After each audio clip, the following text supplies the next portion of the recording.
Hey everybody. Hello, hello, hello. I hope y'all are doing well. Don't forget to like and subscribe when you come in. I see that y'all have already started chit-chatting in the chat. Please give me more of that. I love seeing y'all chit-chat and talk with one another and ask me questions and send super chats and all that good old stuff. Also, um don't forget to follow me on the spiritual channel. I know that I said that I was going to post on the spiritual channel today, but I'm not. I'm not going to. I didn't get any sleep last night. I got no freaking sleep last night. I got no sleep last night. So honestly, I think once I'm done with this live stream, I'm going to take me a nap because I'm exhausted. I'm exhausted. I was on a high last night and I got no sleep. Um so what I think that I'm going to end up doing, I finally have a free she said girl WTF. Um I don't think I'm going to do the live stream immediately after here. I think I might do the live stream later tonight. It just depends on how I feel. We'll see. How about that? We'll see. Also, don't forget, I have the Patreon. I am going to be making content for the Patreon today. That's another reason why, because I need to make sure that I give y'all the Patreon content too. And then don't forget, you can get some self pleasure toys over at Womanizer and use the code AFF-Queen. And then also, I have a partnership with the Black owned skincare brand, Glow Melanin. And their skincare products are specifically made for Black women. Turmeric is the main thing that they use in their products, and turmeric is a really, really good thing for you to be using on your skin if you are a melanated woman. And you can use the code QUEEN15 for you to get 15% off of your purchase. I'm a big fan of the scrub, the turmeric scrub. It's so good. The turmeric scrub is so good. Okay. So we did housekeeping. That's all done. All right. So let's get into the content. Let's get into the discussion of today. Okay. Men love dumb women. One thing that they don't tell you, okay, one thing that they don't tell you is that, like, as you get older and you get more wisdom and you get more education and you get more smart, your dating experience is just going to get worse. It's definitely something that I realized because I would look back and I'd be like, why did I get so much attention when I was younger and I didn't know anything? And as I get older, I don't, you know what I mean? Like, men appear to be very, like, turned off by, like, my level of education. They would be turned off by my level of intellect, my level of wisdom. And I think for most women, it's such a confusing time in life because everybody is kind of telling you, like, oh, you need to be smart, you need to be ambitious, you need to be hardworking, you need to be educated. you know you have everybody telling you that. And the reason why everyone is telling you that is because those are things that benefit you as a woman for, like, your independence, which is the reason why it's not applicable for you to be able to get a man, because men don't want you to be educated or smart. They don't want you to have any wisdom. They want you to be stupid. Okay. And men never say these things outright because they understand that that sounds crazy, like, for them to just outright say, oh yeah, I want somebody stupid. I mean, they do say that they kind of want somebody uneducated, but they say it in dumb they kind of say it in, like, subtle ways. So this is why they say that they like younger women. Okay, are younger women more fertile? Yes. But we live in a world now where it costs money to have a child. So, like, fertility alone is not going to be enough for you to just pop out a ton of babies, because you got to take care of the babies. Okay. And as you get older, that's when you get more stability when it comes to your financial footing. Right. So, it's not even that. It's not even the fact that these women are quote unquote more fertile. It's because they're dumber. It's really that simple. They don't have enough life experience for them to know the difference between what they should be accepting and what they shouldn't be accepting, what's normal and what's not normal. And the thing about it is that men's standards is a reflection of where they are. Most men have arrested development. Okay. Most men have arrested development, and most men, if I had to be completely honest, most men probably have not developed mentally past the age of 9. And I am so serious. I genuinely believe that most men have not developed mentally and emotionally past the age of 9. This is the reason why they want to deal with, like, not even young women. They also want to deal with children. They want to deal with little girls. They're operating like a 9-year-old, and you can completely tell that they operate like a 9-year-old because look at how they react to conflict. Look at how they react to confrontation. Look at how they react to being accountable. Like, when you think, because the thing about it is that, okay, with your age, okay, your age is not reflective of where you are mentally, because typically they say that what makes you be arrested developmentally is your level when you had a traumatic experience. Your pivotal traumatic experience, if you don't heal from that traumatic experience, that's what locks you in to that age mentally and emotionally. And because the way that young boys are socialized, young boys are not ever put in a situation where they have to confront their arrested development. They don't ever have to confront it for the betterment of other people, but young girls do. So this is the reason why men can operate and have arrested development and operate with the psyche of a freaking 9-year-old, because that's literally the age that they act. They don't think of any consequences. They don't think of any consequences before they do an action. They throw tantrums, they get angry, they get violent, they blame all of their doings on another person. Honestly, dealing with them is like dealing with a 9-year-old. High amount of arrested development for, I would say, a large majority of them. I am a firm believer that whatever men's preferences are and what their standards are, it is a reflection of where they are. These men want young women because their intellect doesn't go any further than a 9-year-old's. There's this woman that I just followed her today, but they always recommend me her live streams. They always recommend me her live streams. And I was like, you want to know what? They recommend me her live streams on YouTube. I always watch her. I might as well follow her. And so essentially what she does is she does debates. And she is not a supporter of the current president. And so her live stream is a debate type of live stream where she debates with people that are a supporter of the current president. And so there was a man, a black man, of course, hops on the live stream with her, and instead of him saying what his stance is on why he has the opinion that he has, he starts asking her questions. And essentially what he is trying to do is he is trying to ask her questions and just keep saying, like, oh, like, it was just very obvious things. Like, for instance, he was like, well, you have a preference, but isn't that kind of like personal for you to have a preference? And then she's like, the whole purpose of you having a preference is based off of a personal decision. That's what a preference is. And then he was like, well, isn't your opinion kind of biased? And she said, once again, there is no such thing as a non-biased opinion. Every opinion that you have is a biased opinion. Then she said that she used the word justification. And so what did he bring up? The justice system. She used the word justification. He brought up the word justice system because the word justice is a part of justification. And so he essentially thought that you could intermingle the two and that you could interchange the two.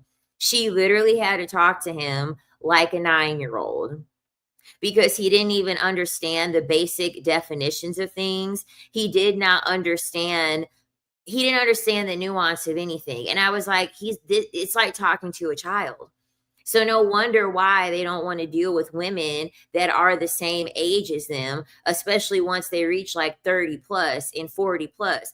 They don't want to deal with somebody the same age as them because they can't carry a conversation like somebody with intellect.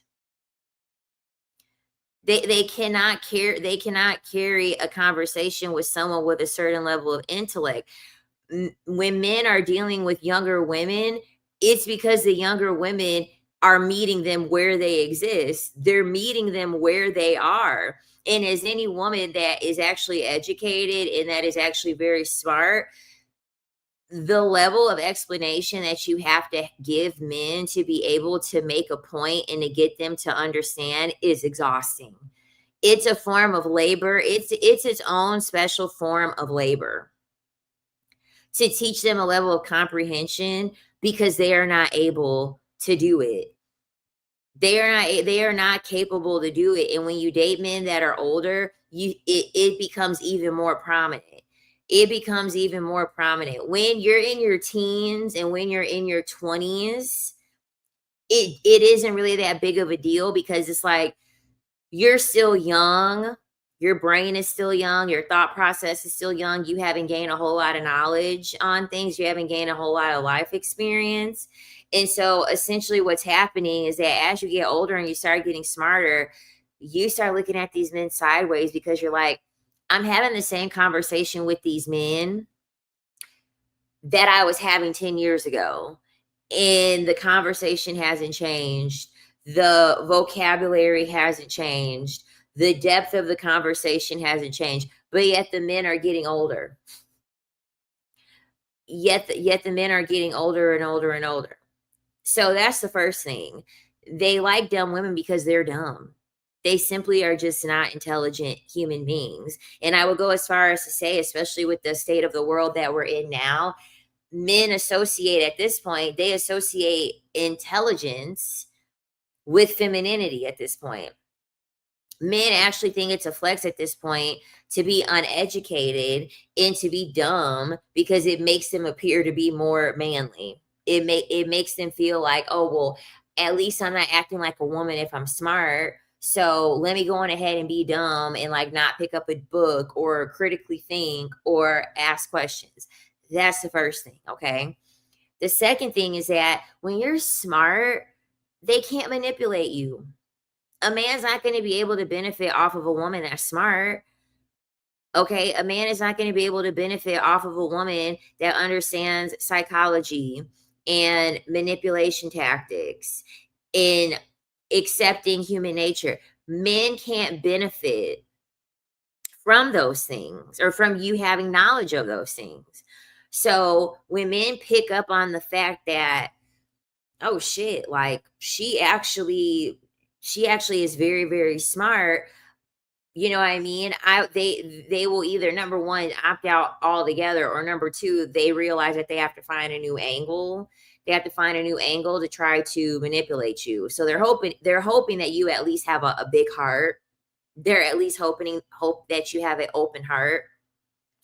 This is where the level of like naivete comes in, because the thing about it is that the level, when even though women get smarter, one thing that stays with women is like their open heart and their level of being naive to things that really could potentially harm them in the long run. So this is how you can see like very successful women, very educated women, they lose it all because of a man. Yeah, they lose it all because of a man despite their education, because they're still naive. They're still naive to male behavior.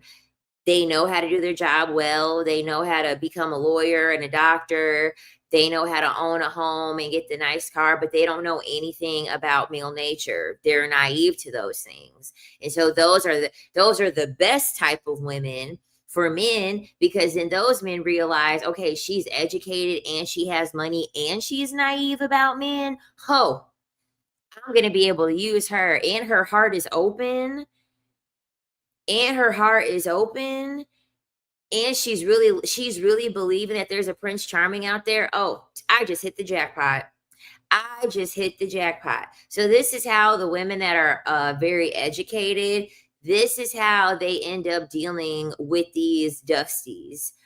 And this is how they end up going backwards in life because their level of naivete, despite them getting older. That's like very, very important. You cannot be naive with men. Like, the school of men that I provide is a requirement in life as a woman. You must know the human nature of men. You must know male nature. You must understand how they operate because they don't teach you this shit in school. The men that you know, a lot of them, they're not going to put you on game. They're not going to let you know any of these things. And they'll sit here and watch you suffer knowing that they know exactly how you could have this be prevented, give you the information that you need to prevent this from happening. They'll sit there and just watch you go through it. And some of them might even blame you while being in the process. So please always remember, do not ever be naive with these men. And you're going to, once they see that you're not naive, you're really going to be perpetually single because men require women to be unattractive, have low self-esteem, and to be dumb in order to extract the most things from a woman. Those are the top 3 things that men are looking for when it comes to them wanting to use a woman. They want you to be unattractive. They want you to have a low self-esteem. You can be attractive. It's just that you have to believe that you're not attractive, or you have to care about a man knowing or thinking that you're attractive or not in order for you to feel good about yourself. That's an important factor to put in there too, because there are a lot of women that get into relationships. They are confident in a relationship, but they care so much about what their man's opinion is that they'll come into a relationship very confident and very beautiful. And then as soon as a man says, well, I don't like this, and I don't want you wearing this, and I don't want you doing too much, yada, yada, yada, that's when they're going to switch up and they're going to try to flip the script. And then they're like, oh, well, I care about his opinion and I want to keep him. Let me go on ahead and make these changes. You know what I mean? Let me go on ahead and make these changes. And so then that's where this whole like spiral type of situation happens with the woman, because she cares more about gaining the favor and the validation from the man that she's with, as opposed to caring more about her own moral compass and, you know, her own opinion and her own self-perception of herself. Because before this man came in, you weren't even thinking about any of these things. So why should you care now because a man is in your life? It just doesn't make sense. You know what I'm saying? It just doesn't make any sense at all. So, you know, I guess that's like the nuance of the whole attraction thing. And then your self-esteem. They need your self-esteem to be low. That way they can have you they can puppeteer your emotions essentially. Anyone that can puppeteer your emotions has control over you. Point blank, period. Anyone who can puppeteer your emotions, they have control and they have power over you.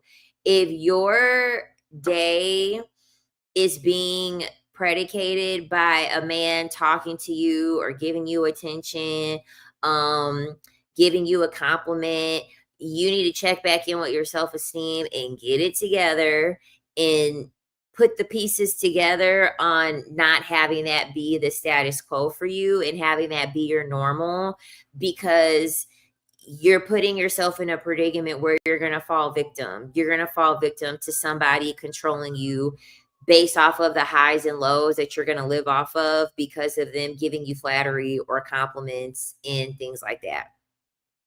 And then your level of naivete, just living in fantasy land. Men need you to believe in Prince Charming, okay? That is a requirement. They need you to believe in Prince Charming. They need you to believe that there are unicorns out there. They need you to, you know, believe that there's this like special man out there waiting for you, and that you're just so special that you're going to be with them. They need you to believe in these fairy tales. Okay, so that way you can give them a chance and they can extract your beauty in your youth, your feminine energy, for some women even their money, and they can continue their lineage if you decide to give them a child. These are things that men are relying on for you to have be a part of your belief system. That way they can use you. Those are all things that make you dumb. Those are all things that make you extremely dumb. Okay? Like, it's either, I honestly would go as far as to say that as a woman, your reality is really going to be shaped by picking one of two choices: be dumb or be single. Because I just kind of feel like the overall, I mean, obviously there's exceptions, but I would say that overall, the existence that a woman must maintain to get get a man, keep a man, have a man is usually rooted in her being dumb. And that's not to say you can't play dumb. You for sure can play dumb. And when I say play dumb, I mean like you're dealing with a man and you're trying to get some resources and he has resources to provide and he's giving you resources. Okay, you can play dumb. You know what I mean? You have a cop pull you over and you want to get out of a ticket. Officer, I didn't know what I was doing. I'm so sorry. This is a new car. This isn't my car. This is my dad's car and I haven't driven it before. Yeah, you play dumb in those situations. But your normal your normal existence to keep a man is mostly going to be rooted in you being stupid and in you being dumb. It's either that or be single. Okay. And I don't know about y'all, but I'm taking being single all day. I ain't got no time to play. I don't have time to play dumb to pump up somebody's ego and make them feel more special than they really are. Because that's really all there is to it. I'm 45 years old and I gotta be with an 18-year-old because the 18-year-old gonna make me feel special. The 18-year-old isn't going to remind me that I'm a college dropout and I'm a blue collar worker and I'm sweating at a job and I can only follow the same two commands all day. You know what I mean? So they're like, you want to know what? They're like, you want to know what? I'm just going ahead and give me an 18-year-old because guess what? She just excited over the fact I got a job. She excited over the fact that I got a job. And it's like, of course she's excited over the fact that you have a job. She still got to go to homeroom. She still got an 8-hour block schedule. She still got to go talk to the school counselor. So of course she's going to be impressed over you having a goddamn job. Like, of course. Like, of course. Who's married with 6 kids, 2 set of twins. He said he is the head of the family. What his wife thinks and needs don't matter. And it's like, sir, you're not the head of the family. Your penis is the head of the family. That's why you got all them damn kids.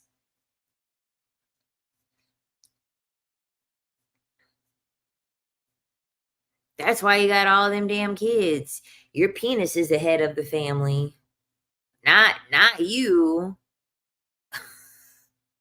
And probably can't even take care of that many children either.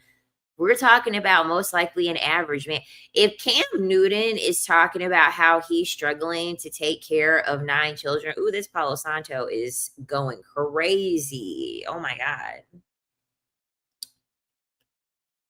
Sorry about that. Hopefully it wasn't too much smoke in the camera. Um, if Cam Newton is struggling to take care of fucking 9 children with the money that he was making from the NFL, it ain't no way you're the head of the household. It ain't no way you're the head of the household of with fucking 6 kids. Like, no. And to have 2 sets of twins is crazy. To have 2 sets of kids is crazy. Yeah, some men do like smart women because, like I said before, a smart woman, if she's naive about men, he could use a smart woman. He can use a smart woman. Men love smart women when the women are dumb about male nature. That's what I said earlier. Men love smart women that are dumb regarding male nature because they understand that they can use your smartness, they can exploit your niceness. They can use your niceness and build they can use your niceness and build them a business. They can use your niceness and use your money. They can use your smartness and your intellect to be able to get them forward in life and not have to worry about anything. This is why you got women that are nurses and their husband is a stay-at-home dad. Like, oh yeah, she's smart. She's smart enough to be able to earn enough money so that you don't have to work as a man. So it's not a waste to be smart intellectually, but it is a waste to be smart dealing with men when you're not really smart, or it's a waste to be smart within your education if you're not smart with men, because those are the very same men, they're going to help you lose it all anyway. They're going to help you lose it all anyway. So it's not even gonna matter. It's not even gonna matter. It's very, very few men that actually admire smart women because a smart woman is a threat to most men's pride. A smart woman is a threat to most men's pride because men want to be the main character. Men want to be the main character and men want to be the smartest. Men want to be the most accomplished. So then this is what happens when y'all will be smart and then you get in a relationship with a man and then that man wants to compete with you because in his brain, he's like, "No, I'm supposed to be the smart one. I'm supposed to be the educated one, not you." So then they create this competition in their brain and then before you know it, you're over here trying to finish your degree and get educated and then here comes the damn backhanded compliments. Like, "Oh, you think you're better now that you graduated. You think you better now that you got now that you got your degree." That's why these men are saying, "We don't care about your degrees." Yeah, of course they don't care about your degrees because what are they going to do with a woman? What are they going to do with a woman that can't pump up their ego to make them feel better about themselves? What are they going to do with a woman that is educated that they can't financially exploit because she has her own job? What are they going to be able to do with a woman that is educated that can decide that at any time she wants to leave a situation if this man gets abusive, if this man gets violent? What can they do with that? They can't do anything about that because at the end of the day it's not about what these men like and about what these men don't like, and it's all about what you have to offer that they can use and that they can exploit. It was never even about it was these are not characteristics that they technically like in women. These are characteristics that they understand that they can exploit women. You know what I mean? Cuz I don't men don't like women. I mean, let's just keep it real. Men don't like women. It's a level of they like exploiting women. They like exploiting women. That's really what it is. They don't like women, they like exploiting women. It's a difference.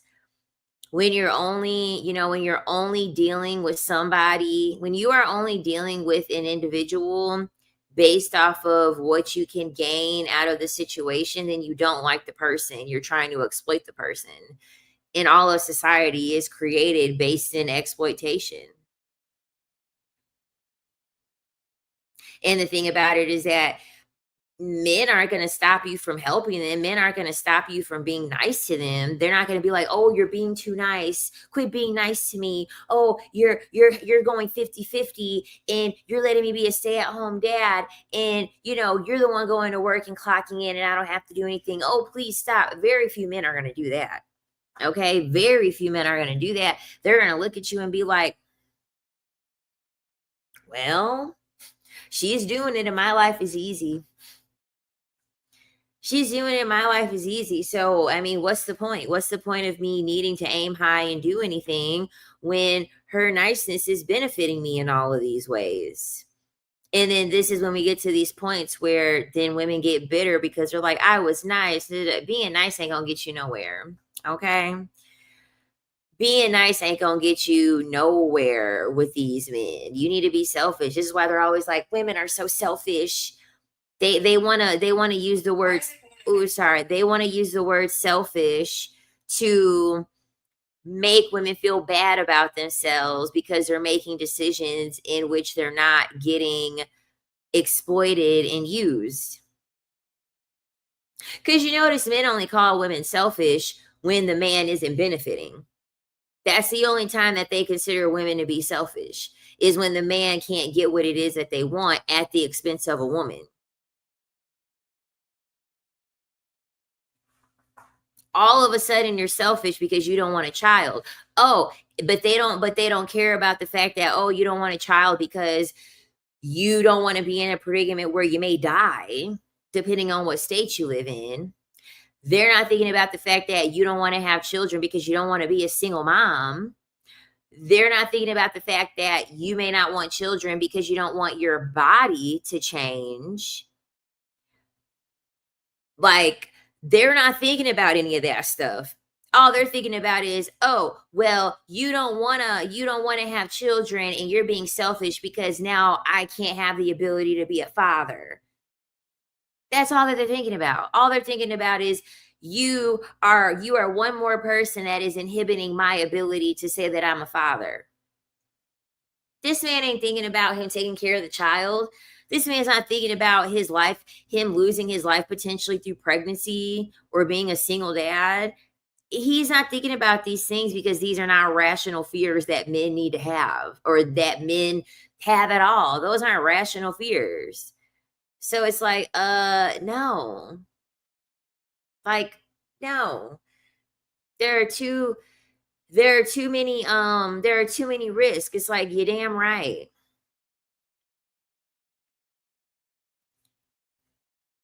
Like, honestly, you damn right I'm gonna be selfish. Cause if I'm not selfish, guess then what's gonna happen? My life will be in ruin. I have to be selfish to protect myself from that happening. Okay? Like, no. I'm telling you, the people pleasing is not gonna get you anywhere, in my opinion. It's not gonna get you anywhere with the people pleasing at all, whatsoever.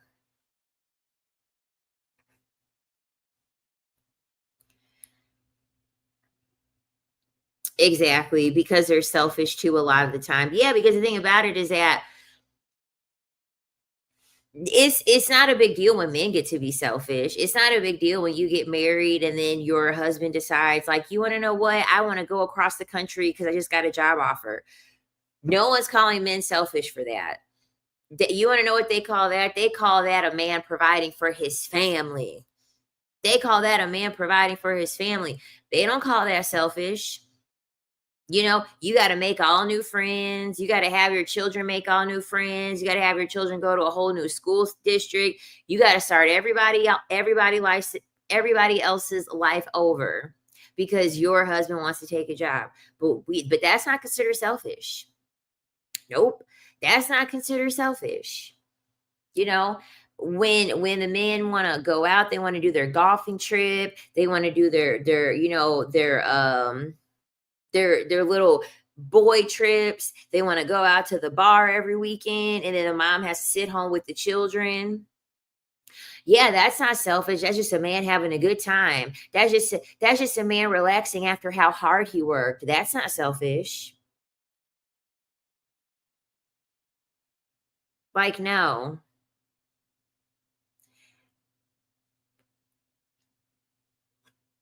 Ooh, nice. She said, I got to go to work sampling Casamigos. I will catch up later. 100% true. I want your job.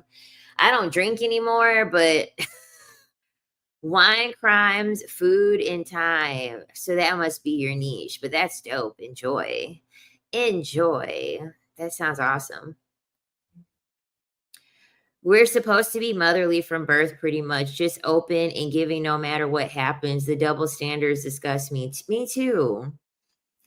Me too. I'm not doing all that shit. I'm sorry. Actually, I'm not fucking sorry. Actually, I'm not sorry. Because no. No.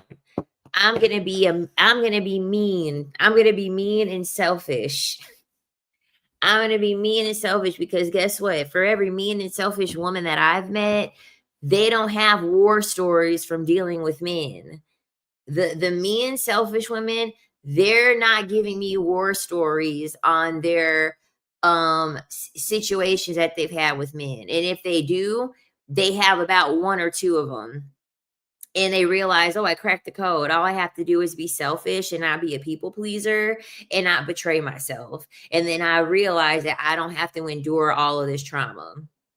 Yeah, I will take selfish in avoiding non-traumatic experiences for 1,000, Alex. Please give me that.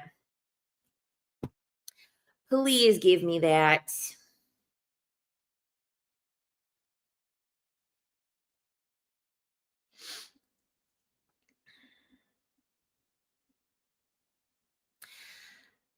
My homegirl just told me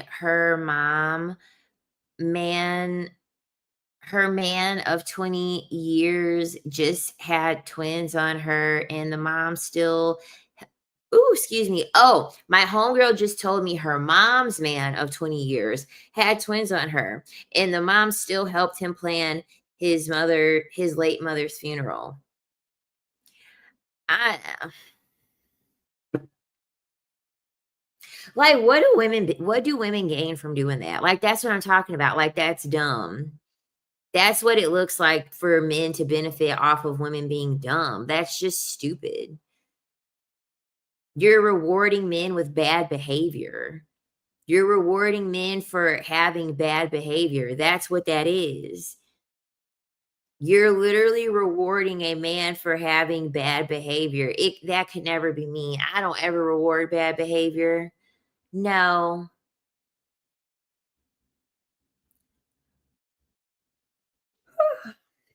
Sorry, y'all.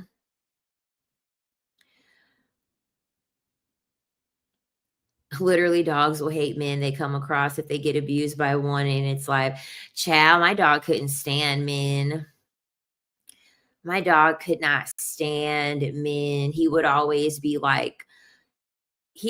make sure that he could get attention whenever I would have a man over. He couldn't stand men. Nope.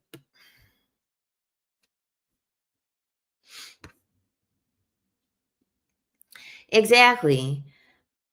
Yeah, exactly. Usually men want educated women to build with. Exactly. While simultaneously saying that they don't care about your education. Like men hate women so much that they don't even understand the level of cognitive dissonance that they have when it comes to their standards because they hate women so much that they can't see this in front of them. They will say that they don't care about a woman's education and then they will get insecure and jealous over a woman that is doing better than them, but then they want a woman to be able to financially contribute. Okay, if you're threatened by a woman that is financially secure, how are you going to get the financial contribution from a woman that doesn't have any intellect and doesn't have any high enough education to earn a good enough living to contribute? Make it make sense. Like, I feel like the root of this cognitive dissonance between men's standards is just simply because they hate women so much. Like, they hate women so much that no matter what it is, they're going to complain about it because they hate women that much. It doesn't even matter. They hate women so much that no matter what you bring to the table, it's going to be a complaint. Oh, you don't care about an education? Okay, perfect. Turns out that I'm not educated. Well, you make $30,000 a year, and so you can't contribute enough for the bills. Okay, you said you didn't want a woman that was educated. How am I able to be non-educated and be able to contribute enough money that you want me to contribute to the household? You don't like fucking women. Then the woman that does contribute to the household because she has a high enough education, you don't like the fact that she's educated. You just don't like women. Because it shouldn't be that difficult. It shouldn't be that fucking difficult. The goalpost should not be moving that often. It shouldn't be that much cognitive dissonance between what it is that you're asking for. It shouldn't be that difficult. You just don't like women. It's really that simple. You're going to find a flaw in every single thing because you hate women. As soon as it, yeah, and the reason why they're confused is because they're taught to hate the very same thing that they need. That's why men are confused, because they are conditioned to hate women while simultaneously needing women. That's why they're confused. That's why there's all these discrepancies between what it is that they say that they want. And they don't want to admit that. They don't want to admit the fact that they hate a group of people. They've been conditioned to hate a group of people that they actually need. You know what I'm saying? Oh, girl, you're always giving me so many suggestions. Thank you. Thank you. She said, Queen, you can brand yourself and sell stuff. Girl, trust me, I'm working on it. I'm working on it. I have so many like plans, but I don't know. I've just been enjoying being back making content. Honestly, I just been happy that I'm just back uh like able to like regularly make content for you all and like live stream regularly. Had a boyfriend that was so jealous of my cat. He threatened me that we are going to end the relationship because of my cat. He enjoyed so much to be mean with my poor cat was so effing disgusting, child. I call them the Frankie Lymans. I call them the Frankie Lymans. Whenever these men start acting crazy over the animals, I just get that flashback to that movie Why Do Fools Fall in Love, when Frankie Lyman threw Vivica A. Fox's dog out because he was high and angry and abusive, and he took the dog and he just threw the dog outside. He was angry. He just picked the dog up and fucking threw it outside in the rain. And they were like on a high rise too. They were living like in a high rise apartment. He just threw the damn dog out in the movie. As soon as a man starts complaining about an animal, he's got to get out of my life immediately. He got to get out of my life immediately. You ain't finna Frankie Lyman my animal.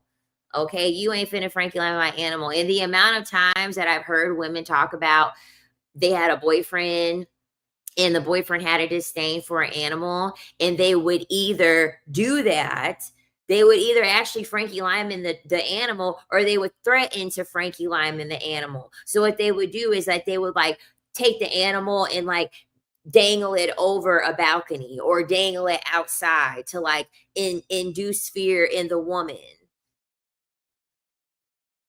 Like, no.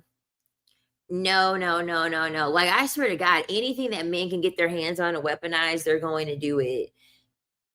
They're going to fucking do it. It's like, bro, you're jealous of a cat. Something's wrong with you.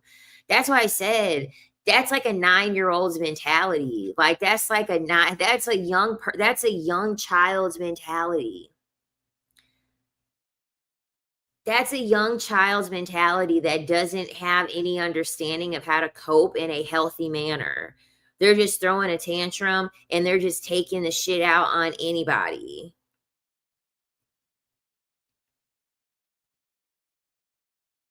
Yeah, it's this movie called Why Do Fools Fall in Love. It's Lorenz Tate, Halle Berry, Vivica A. Fox, and Layla Rashawn in the movie.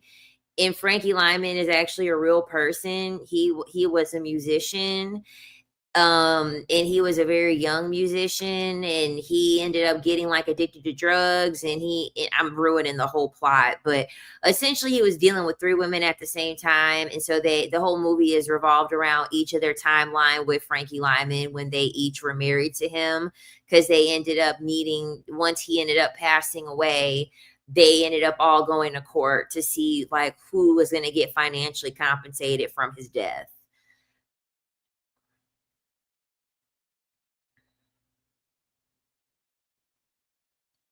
Oh yeah, if any man ever did that to my animal, he would be the one getting dangled over a balcony and I would be letting him go.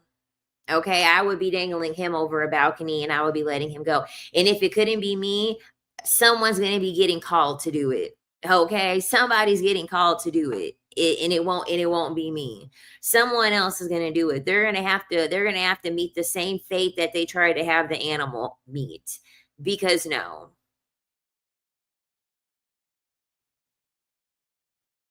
Um um RIP to Pepper.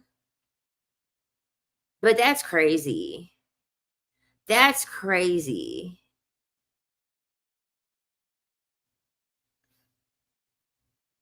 Who doesn't love a simp? Simps actually do things for you. Aw, my cat passed and he didn't send me flowers or check on me. My main was there through it all and paid for the end of life urn. I didn't get out of bed for days. Aw.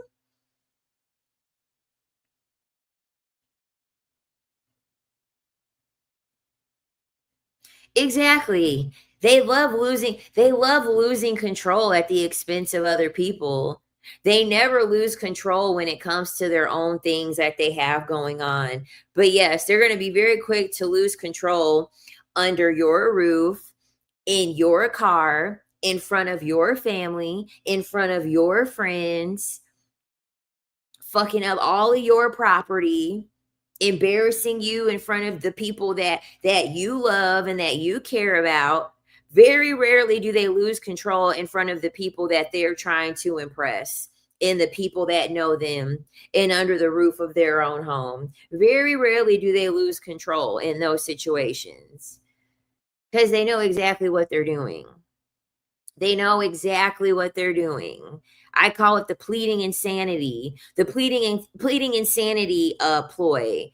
They will premeditate an act of murder, and then as soon as they get caught and they go to trial, oh, he was in he needs to plead insanity, and he has mental trauma, and he had XYZ happen to him as a child, and it's like, dude, you weren't in this state of mind when you were planning to do all of this shit. So obviously you didn't have like some mental episode where you're over here just acting like you're acting off, you're acting some type of way and you're just like in a bout of anger. It's like, no, you set this whole thing up. Like, obviously, you have enough mental capacity to be able to plan this shit out. Like, come on. Like I said, they exploit everything. They weaponize anything that they possibly can. It's sickening. It's sickening. That's why it's like, no, I'm not going to be dumb. I'll just be single. I won't be dumb. I'll just be single. Because no, dumb for what? Just to say I got a man? No, thanks. No, thanks.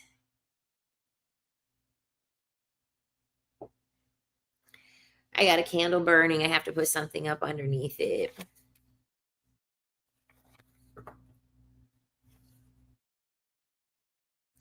That's why I'm not a big that's why men having animals, like especially dogs, this is why it doesn't impress me.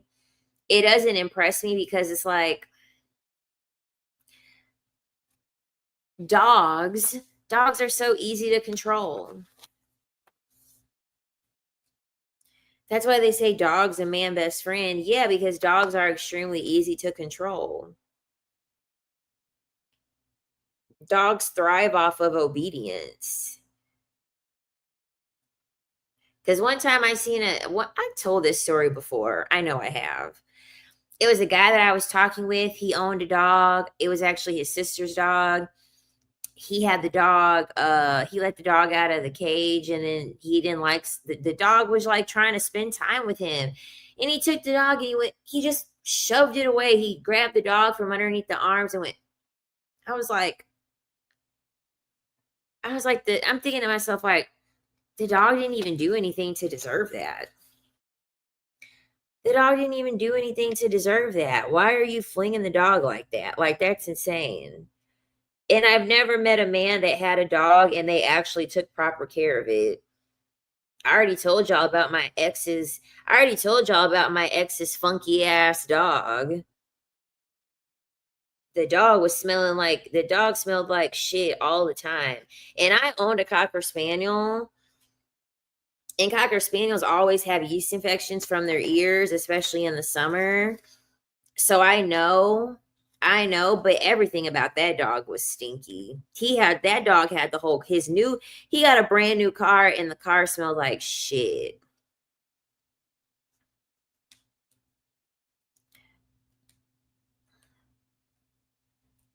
I'm like, no. I'm like, clean your dog. Yeah, and say it. Tell us. Tell us, girl. I know. I love how moody cats are. I'm a Gemini moon. I'm moody as hell. I'm moody as hell. And I can't stand it when people are like, you're not in your typical mood today. What's wrong? And I'm like, dude, I'm not trying to. Nobody is supposed to be the same mood every day.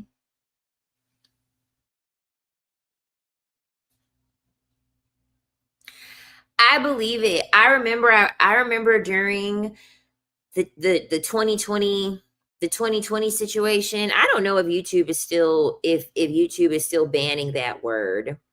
But when C-19 happened, I seen a video that traumatized me. This man had a chicken and the chicken was choking his chicken. He literally had the chicken going. I was like, I couldn't. I was like, these men are disgusting. These men are disgusting. That poor chicken. I'm still traumatized. By looking at that video. Still, years later. Like, that is just inhumane.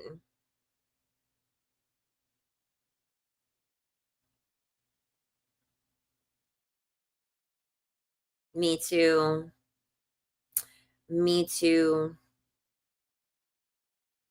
She said, girl, now you know I didn't want to hear that. But you want to know what? You want to know what that does for me? Whenever people are like, oh yeah, male validation, that's what I be thinking of. I'd be like, male validation and men are out here with chickens and shit. No thanks. These are the men that I'm supposed to be impressing, and they're over here sleeping with chickens. No thanks. No thanks. And this was years ago, so it wasn't AI. So they can't even blame it on that. It was something tells me AI is getting better and better. That's gonna be the next line for men to lie. They're gonna start blaming it on AI. That's not me in that video, that's AI. So be prepared.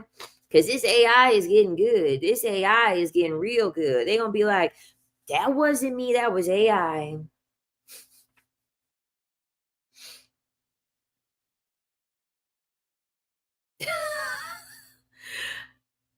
Yep. But AI, I feel bad for AI. Men gonna be blaming AI for everything now because it's getting so good and it's looking so realistic. Ciao. Oh, thank you for complimenting my toned arms. I'm losing weight slowly but surely. I'm not trying to lose the weight very fast anyway to begin with, but I am losing weight slowly. Slowly but surely, for sure. That's why they sped up the progress of AI. They're like, yeah, we got to gaslight these women a little bit harder. Let's get this AI looking even better so we can keep gaslighting women. How many times per week do you work out? Pole dancing is like my main form of fitness, and I'm probably going to sound like a crazy person, but like there will be days out of the week where I'll do like 2 pole classes like in a day. So like usually I'll be at the studio for like 2 hours one day, 2 hours another day, 2 hours another day. Like usually for sure 3 days out of the week I'm going to be there for 2 hours. For sure 3 days out of the week I'm going to be there for 2 hours at the pole studio. And then I like to do like a walk or 2 out of the week. I just like to go walk for an hour when like I'm not at the pole studio. And then I do like to throw in like a day like lifting at the gym too. But for sure a minimum 3 days a week. Like if you can just get an hour in, if you can get an hour in, like even if you gotta go on your lunch break, like I'm really big on like my lunch break. So on my lunch break, I love to just eat my food and then I would just go out for a walk during my lunch break. That's a really easy way for you to like get active. But if you're sedentary, if you work a job where you have to sit down all day, you need to make sure you're getting 10,000 steps in a day. That's like a really easy place to start. Really easy place to start. If you're sedentary and you don't move a whole lot, please get to 10,000 steps today. Please get to 10,000 steps today.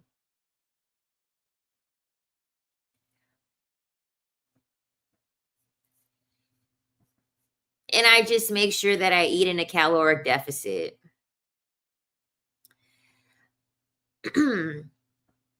Usually for my lunch, I would usually drink a smoothie or have a salad. So sometimes I would just drink my smoothie while I was walking. It would just depend. But yeah, I just eat in a small caloric deficit and I'm pretty active between like pole dancing, the gym, walking. I've been looking into belly dancing classes too. I've been looking into belly dancing classes, so that's probably going to be the next thing that I do as well.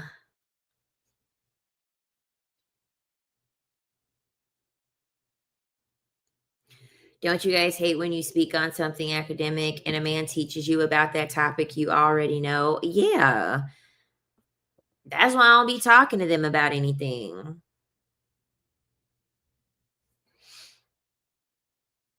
What's your idea of dating male teachers?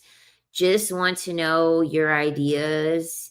Um, I dealt with one male teacher. I personally didn't have a bad experience. I personally didn't have a bad experience. He was teaching high school. He's one of the very few men that actually didn't get on my nerves, if I'm being completely honest. He was one of the few men that didn't get on my nerves. Um, but it could go either way. It really could go either way because in high school, I had male teachers, and they were praying after the female students. Like it was rumors and stories and stuff going around. And I think one of the teachers actually had gotten fired. So I think like with everything with men, I think with everything with men, proceed with caution. You know what I'm saying? Like I think when dealing with men, no matter what their profession is or their age, their race, you always have to proceed with caution. It's really that simple.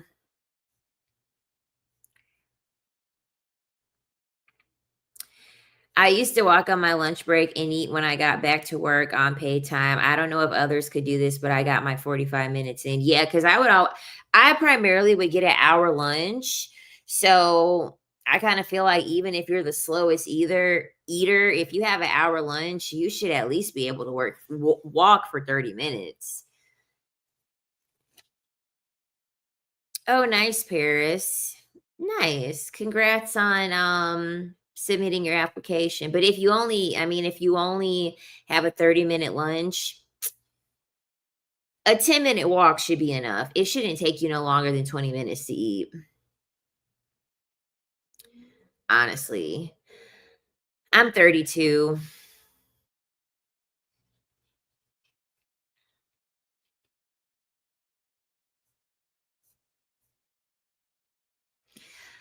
Do you have any tips on your fear of being seen? Like, I literally want to walk at night or early morning. I just am anti social. Put sunglasses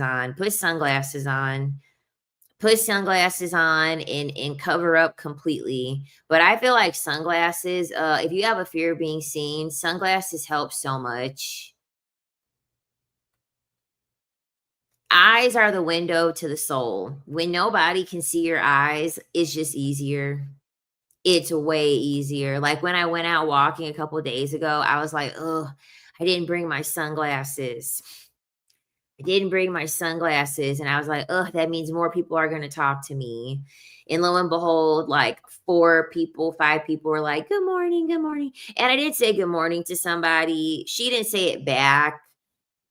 I don't even think she smiled, to be honest, like, cause I don't always say good morning back to people. Like, I had a guy say good morning to me, and I went, I just did just a little kind gesture back, but I didn't say good morning back because I didn't feel like speaking. And I was like, "Oh, people are gonna talk to me."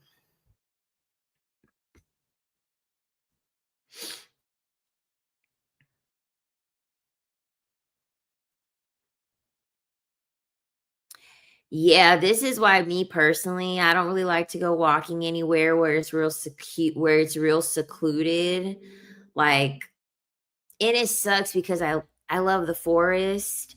I love the nature parks, but those areas are very big open wooded areas where it's easy to have a high level of seclusion, and those areas make me feel really uncomfortable. Those areas make me feel really, really uncomfortable.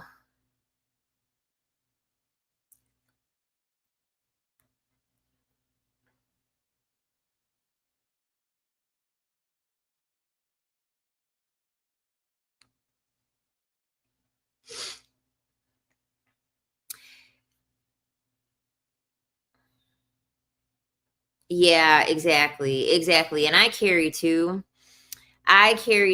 so it's not as big of a deal to me, but I still prefer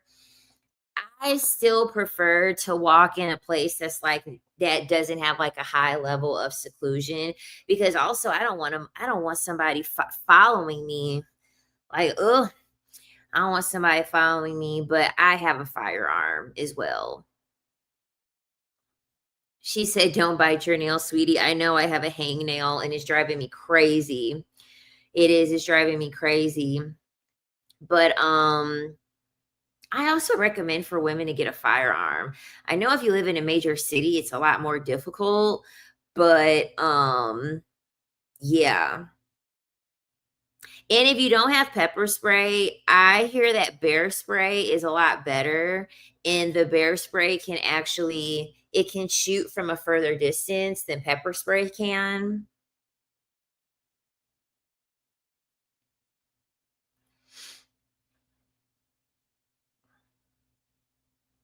Yeah, I'm sorry because when men are over here giving their standards, I just be thinking about that man with the chicken. I'm like, standards where? Standards where? If women cease to exist, men wouldn't stop sleeping. Men would be sleeping with each other and animals and the little boys that were existent. If all little girls and all grown women got Thanos snapped out of society, the next victims would be other men, little boys, and animals. Because men aren't going without. I'm in the UK, so sharp things are more doable. And I also told you guys about the hammer hack. I told you guys about the hammer hack. You can get a small hammer from Amazon and you can get a pair of pantyhose and bring that with you. Bring that with you too, because now you have something heavy in the pantyhose, or you like a sock, like a long tube sock. Chow, you can be swinging away. You could be swinging away.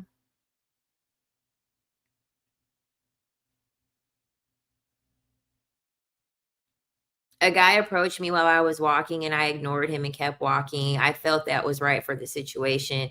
Don't blame you. I don't blame you at all. And I feel like this. I feel like you can pick up the energy of another person for you to, if you're really paying attention. I feel as though you can kind of pick up the energy of the other person to kind of know how you should respond. You know what I mean? Like if it's a person and they're being friendly and they're just minding their own business, and in the midst of them minding their own business they're being friendly, okay, hi, that's it, or like a wave, cool, whatever. But if somebody is like prying in on you, like they're stopping what they're doing to try to like talk to you, I'm ignoring you.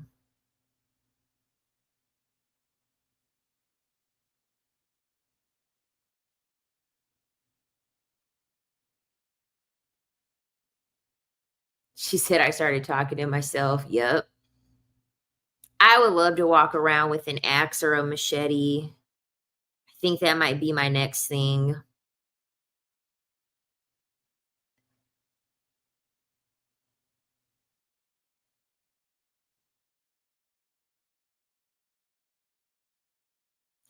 That's terrible.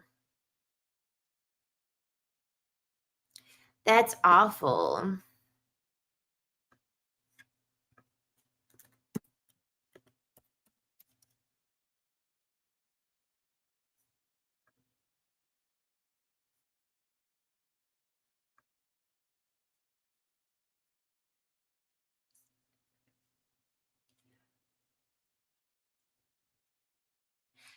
What is a theriogenologist? I've never even heard of that. I guess that's what this woman was. Oh, a veterinarian that specializes in animal reproduction. Wow.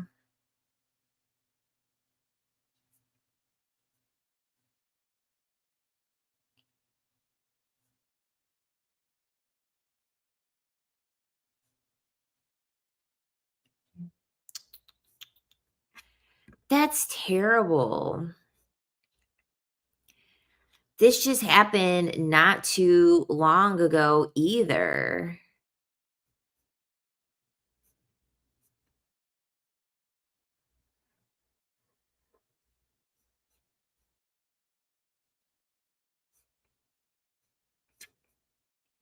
That's terrible. No, you're fine. I felt solicited. Like, why are you approaching me unwarranted? I don't blame you. That shit pisses me off. Like, don't be coming up to me. Like, why are you stopping what you're doing to come to me? I know it's for no good reason. Yeah, I be getting anxiety being around them. Their energy is just so dark. Their energy is just so freaking dark. But I don't know. It's something for me personally, is something so omnious about like parks and nature, because I feel as though like I don't know, it's just very, very open. It's very, very, very open. And it's like the thing about it is that, okay, even with the firearm, it is so annoying to even have to be in a state where it's like, okay, I have my firearm, but I still have to make sure that I'm on my P's and Q's to get myself prepared in the event if I needed to use my firearm. So I still got to walk the trail and like look behind me and see if there's anybody behind me, or make sure that there's no one like hiding around watching me. It's just such a big space. It's just those areas are like such big spaces. It's so hard to be able to clock if somebody is watching you and you aren't aware if someone is like watching you or paying attention to you.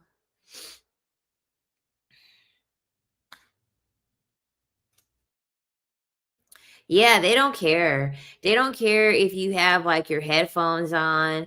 They don't care if you're looking at your phone in, I think it's landscape this way. I think this is landscape. Um, landscape mode, they don't care what you're doing. If they want to bother you, they're just still going to bother you regardless. Doesn't even matter. Doesn't even freaking matter. Yep, they are less likely to approach when you got people with you. Exactly. They do.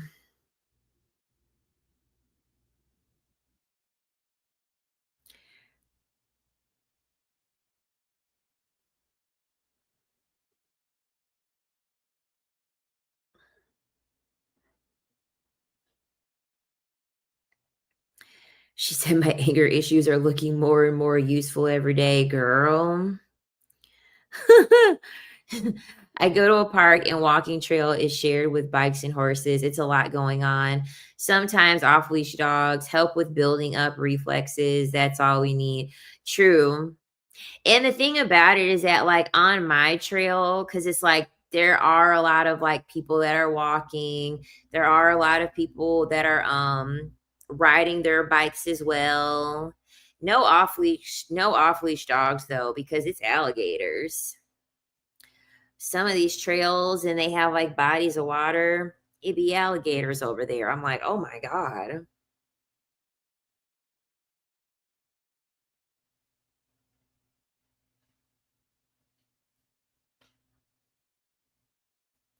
My male coworker said that he hooked up with a woman after I rejected him.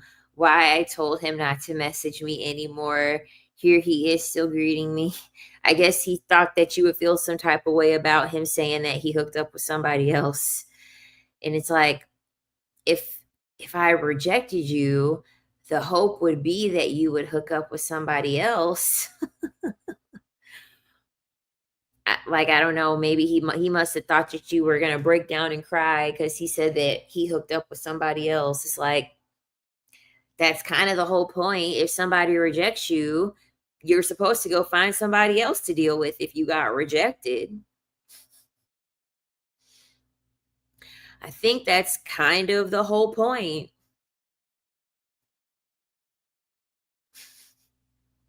Because that's the only reason why men would ever bring that up. That's the only reason why a man would say such a thing, is if they wanted to get a reaction out of you, because clearly they're projecting.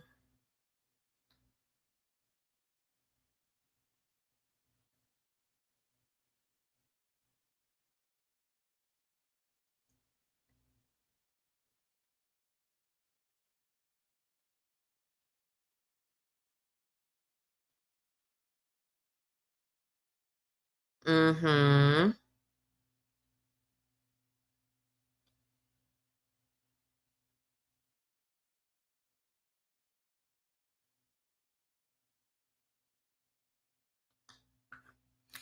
Yes, I get so sick of that. I don't wanna be on defense 24/7. It's exhausting. It is. It's exhausting. I can't stand it. I can't stand it. Yeah, I'm probably gonna have to go on the spiritual channel tomorrow. Honestly. You're making me realize that something sacred, like literally nature, was made dangerous for us. Yes, and it pisses me off. It pisses me off because I shouldn't have to go out in nature and even think about having to like carry something to protect myself. Like, I should not have to protect myself. Queen the Mystic, I'll link it because I know it can be hard to find for some people. So let me just link it. It'll be easier. I'll put it in the chat.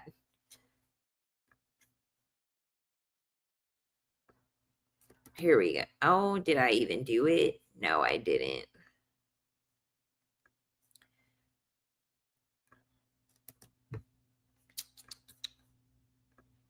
There we go.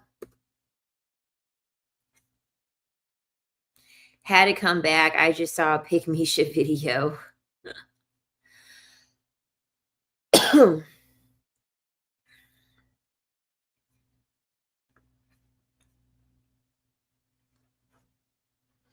And that would be my dream. I would love to go out at night and go for walks at night, but you can't. You can't. Whenever I see a woman walking late at night, I'm like, you're brave. You're brave. Child, don't be scared to carry. What you scared of? What you scared of? The firearm can only go off if you pull the trigger. And to be honest, pulling the trigger is not easy.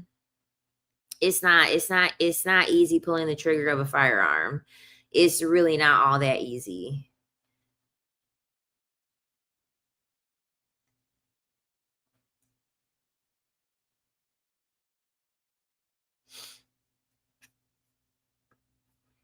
And they have a lot of women's only firearm classes that you could take. There's a lot of women's only firearm classes that you could take. People are making businesses out of it for women to feel comfortable with a firearm. I used to run late at night when I was in university, and cars would pull over next to me. Like, oh my God. It's annoying. That's terrible. And when you watch a lot of true crime shows, oh my God, like when you hear all the stories of like girls on university that like go missing or they end up getting unalived by running on campus, oh, it's sickening.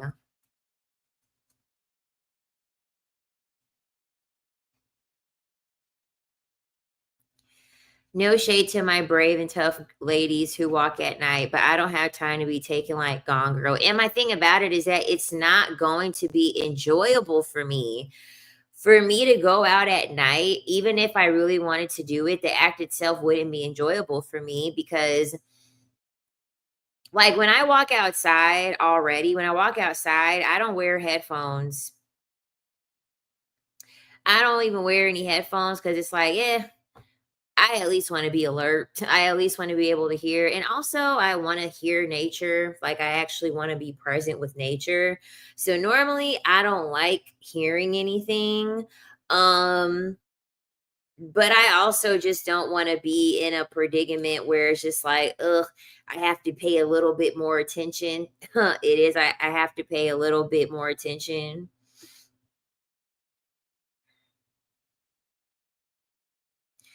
So in my opinion, at least for me, it's like, ugh, the level of alertness, it's fine.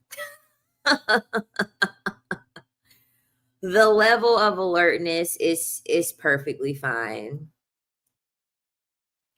It is what it is.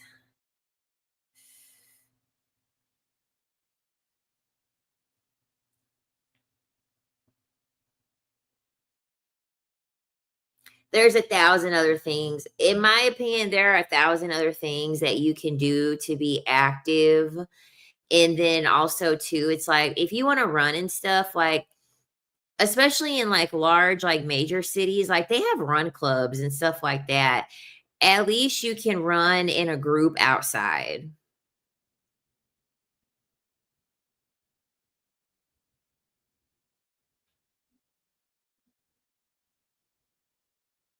And not to mention a lot of bums, they go to the rich side of town to commit crimes. Like when I was living in Chicago, I was like, "Chow, Evanston, they over here committing crimes in Evanston. That's how you know it's really getting bad. They're over here driving from the south side to Evanston to be able to commit crimes." I was like, "Oh yeah, these folks are desperate. These folks are desperate." She said, "That's why I like being fat. Can't lift my big ass up and toss me in no van unless you're a power lifter." You are so funny. And I'm short. I'm so short. I'm only 5'1".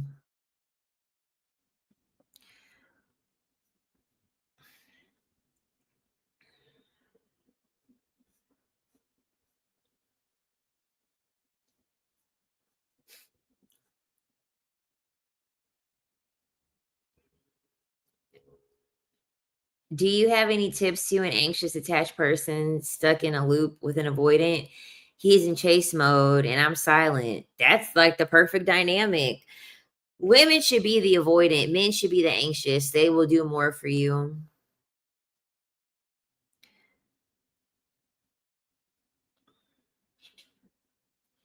They'll do more for you when you're the avoidant and they're the anxious one. So if he's in chase mode, he should be paying some bills. If he's in chase mode, he should be sending you gifts, paying bills. That's how he should be chasing. You benefit off you as a woman, you benefit more when you're the avoidant and they're anxious. You benefit way, way more. Being a woman with an anxious attachment style is a waste, a large detriment to your energy. And a lot of women gain weight because they don't want to be liked or seen by men.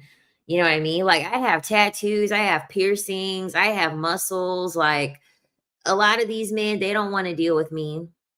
They don't want to deal with me. They're like, oh, she's masculine. She's masculine. Good. That's what I want you to think. That's what I want you to think. I want you to think I'm manly. I want you to think I'm masculine. Like,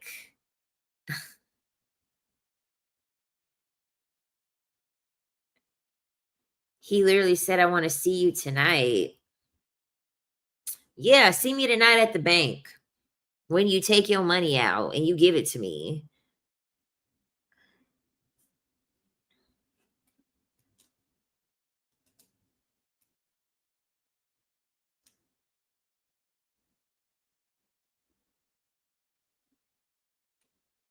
I'm trying to see you tonight. Be like, okay, you'll be able to see me tonight and send the link. Send the link to an ATM that's right by where he lives and be like, let's meet there. Let's meet there and let's go on ahead and, you know, going ahead and put the card in the ATM machine and let's get this money taken out.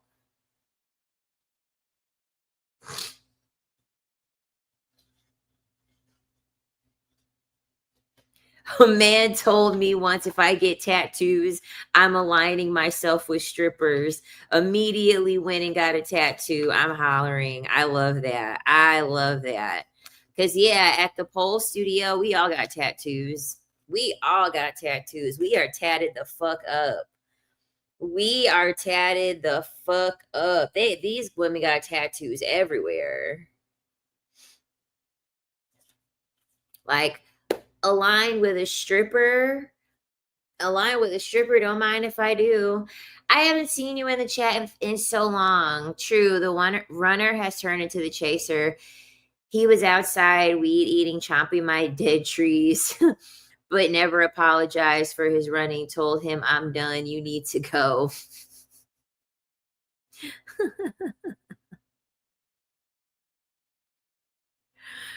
Men love dumb women. Shady to say, but true as fuck. It's just simply because it's true. Because men cannot benefit off of a woman that's smart. Men cannot benefit off of a woman that's smart and not naive. That's why they want women. That's why they want women that are 18 years old.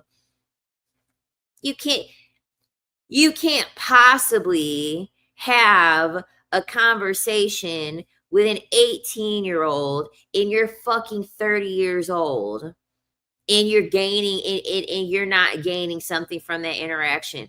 What's the conversation going to be about? So what colleges did you apply to? Do you need help getting into your dorm room? Do you need help packing for your dorm? How many credit hours are you taking? Like I haven't had a conversation like that in forever. And you got 30-year-old men dealing with women and they're saying that their preference is young. Every woman is dumb when they're young. You don't have enough life experience to be smart. You're on the fool's journey.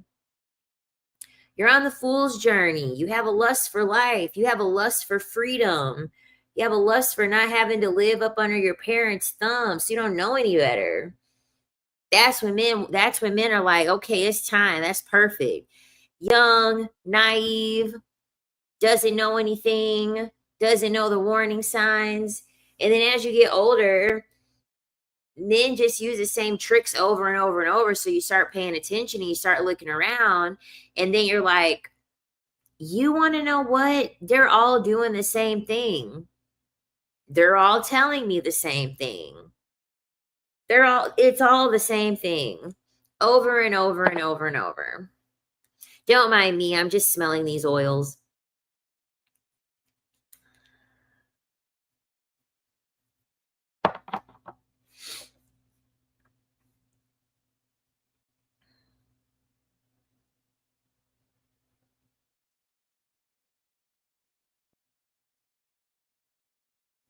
Oh my God, my mom is a super pygmisha Barbara the Builder. It's really sad to see I had to detach from her after she told me her ex moved out after she let him stay with her for free and he got his own bag. Oh, hell no.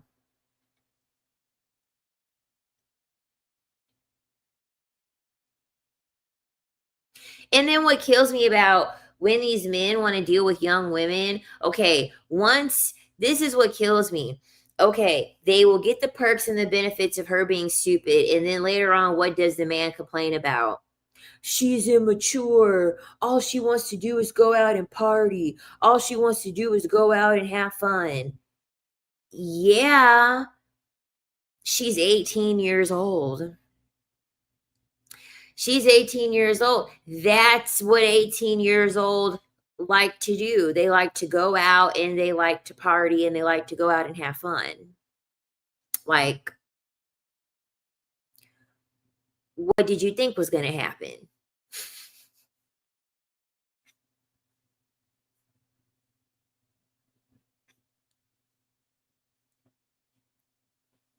He has property and needs to transfer it.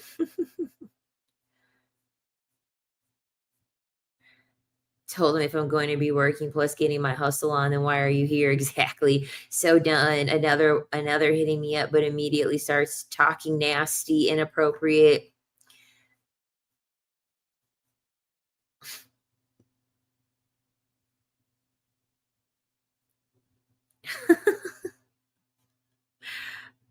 I'm reading the comments.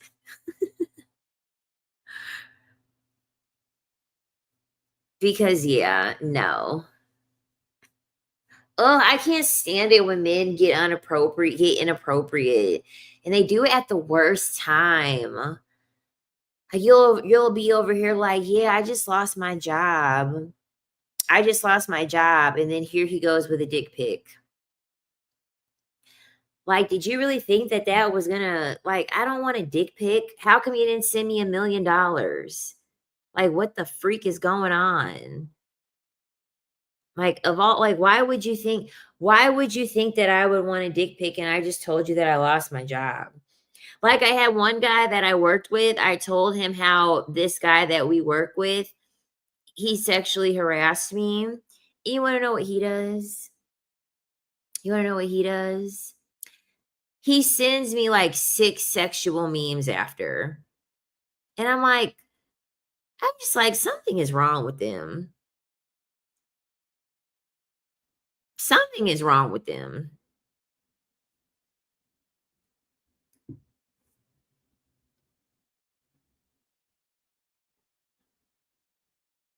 She said it's shocking because my mom is the same sign as she is 7, but it's her sun sign. The sun sign is just the ego. You have your moon, your rising, you have all of the planets, and you have the signs in your houses. Those are all things that play a role. It's not that much set in stone because everyone's birth chart is different. Exactly. I'm a Cancer who wants to be spoiled, but I mother way too easily. I need to just get some pets. Yep. Get that Cancer mother energy to some animals or back to nature. You could plant some trees too. Plant some stuff, plant some vegetables. That's another way to be motherly because he puts $50 into the machine. For me, he thinks he can hug on me, barf. Ew. It's like, sir, you're thinking way too highly of yourself over 50 fucking dollars. $50? Come on. Come on. You can't even get a week's worth of groceries with that.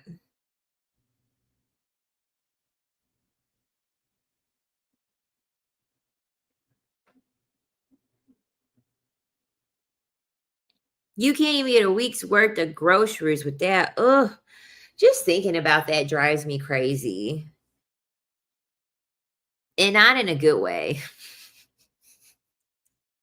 And not in a good way. It drives me crazy in a cringe way. Because why do they want to touch on you for like for just ugh. And then depending on what profession that they do, I'm like, ew, your hands need to be touching a Vietnamese woman's at the nail salon. Your hands need to be touching the paraffin wax. Your hands need to be touching some goddamn lotion. And for some of them, their hands need to be touching some goddamn soap and water.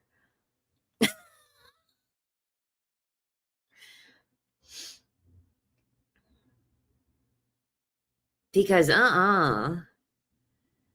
Because no. Get your paws off of me.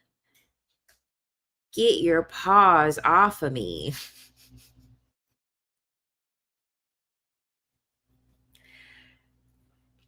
Like, I don't know. When certain men touch me, I'm like, "Ooh, you could just feel the demonic energy." You could just feel the demonic energy like, "Oh, don't touch me, please. Do not touch me, please."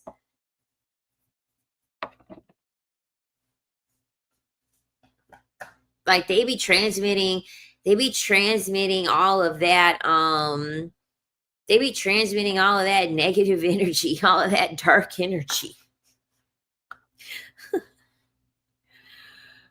Barbie had to do everything and Ken just had abs.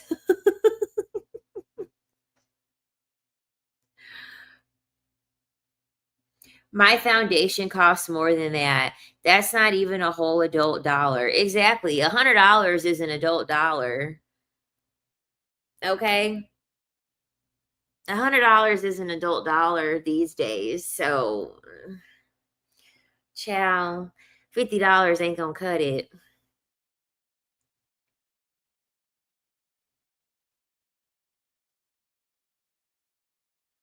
This is why I stay in the house because it's a lot of demonic energy out there. And like, I don't know, like when you're a very spiritually sensitive person, the male energy, especially, is just very heavy energy. Like, it's very heavy energy. And this is why a lot of men don't understand how they will work hard and how they will earn a lot of money and how they will become very successful. And then they still have a very hard time with women. And what they don't realize is that they're not paying attention to the energy that they're inhabiting.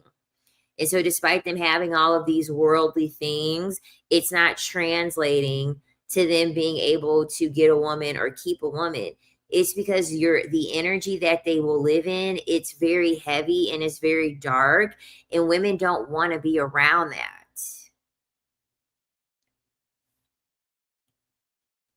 Because there was one man who was following me on TikTok, and he was writing in the comments, and he's like, I was talking about providers and I was talking about all of this stuff or whatever. And so he was like, well, I'm doing everything that you're saying. And like, I have money and I have a good job and I got an education. And like, women still don't want to deal with me. And when I brought up the fact that, like, it honestly may be your energy. It honestly may be your energy. And he's like, but I don't believe in that. And I don't believe in energy and I don't believe in all of these things. And I'm like, okay, well, then I'm not going to fucking help you. I can't help somebody. You're asking women, you're asking a woman why it's not working. Then I'm giving you the reason why I'm giving you the potential reason why you're in the predicament that you're in. You're in your own way and you're choosing to be in your own way because I'm telling you that it's probably your energy and you don't believe in that. And so guess what? Guess what? You're going to have this money and this education and all of this stuff, and you're still going to have a hard time with women because you're not listening.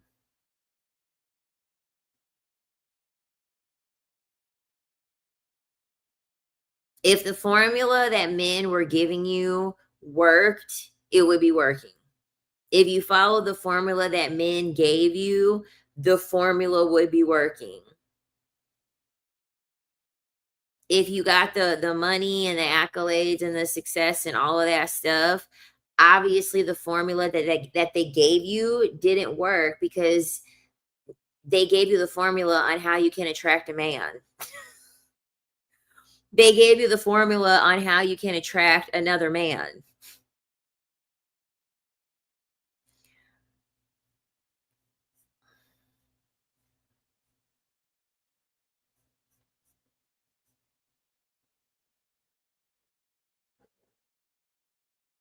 Like other men care about that.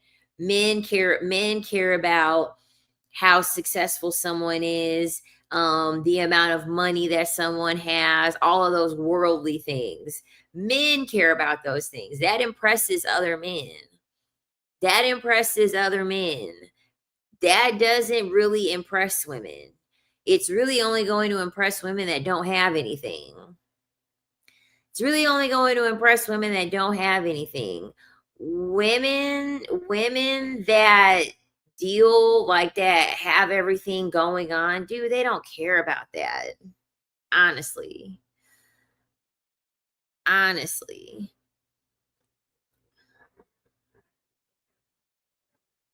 An obedient woman is a dumb woman. So you're still agreeing with me. An obedient woman is a dumb woman. Because wow, you got to be dumb to listen to a man. I'm sorry. You got to be dumb to listen to a man. Why do they think women care what he believes? If he doesn't believe in gravity, does that mean he'll start floating away in the sky? Do they think gravity gives a fuck if he believes it? Exactly. I blocked his ass. I blocked him. I was like, because he kept going back and forth with me. So I was like, guess what? When I said, guess what? You don't want to, you don't believe in it, then I can't help you. But obviously, you can't help yourself either. And the men can't help you because you're listening to the men and they're giving you the advice and you're still not getting the outcome that you want. So obviously, there's a reason why it's not working. And thank you, Lexi.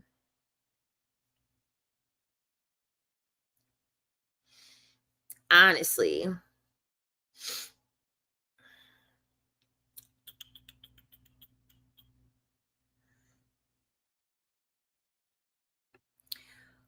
Queen, how do you heal so well from trauma? You sometimes mention your dad, and it must have been difficult, but you are slaying queen. Love you.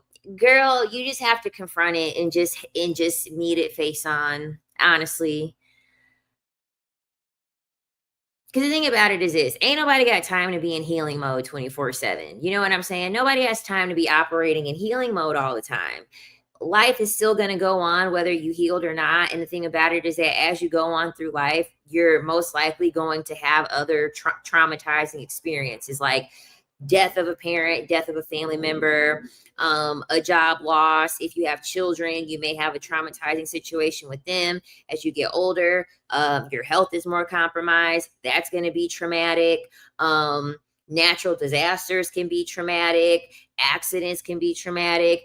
There are a lot of things in your life that as you get older and you go through life, the trauma is a part of the life experience. Point blank. Period. Trauma is a regular piece of your experience. Life is traumatic. You're gonna have traumatic experiences. It's easy to just face it head on and just deal with it, and you have to face it within your own way. Once you face the trauma and just meet it head on, then you will find your own special way to release all of the trauma. And that's different. That looks different for everybody. I like to dance and yap. I like to dance and yap. Those are like my two ways. Like, I'm going to be on the pole dancing. I'm going to be twerking and shaking my hips, and I'm going to be talking shit. And that's healing for me. But to get to that point, you have to reach it head on. Like, I've had very difficult discussions with my father. I've had very difficult discussions with my mother. I've had very, very difficult discussions with people. So you gotta face the trauma head on. Right. Being birthed was traumatic. Exactly.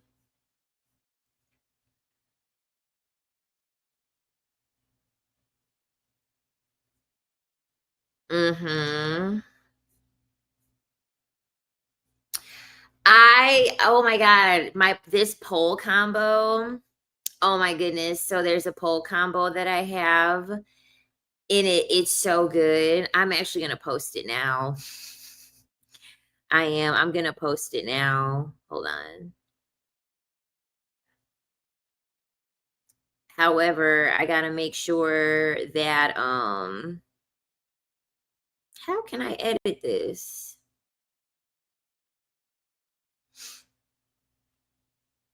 I may have to do it this way.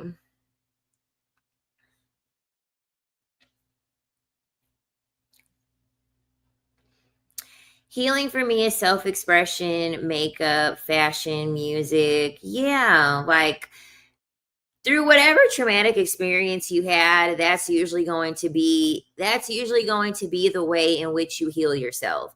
So, if you were somebody and you having traumatic experiences was rooted in you not having a voice, in you being silenced, in your opinion not matter, usually your traumatic release is going to be through you talking. It's going to be through you vocalizing things. So this is why a lot of like victims of like R wording, what's the thing that everyone shames them for doing?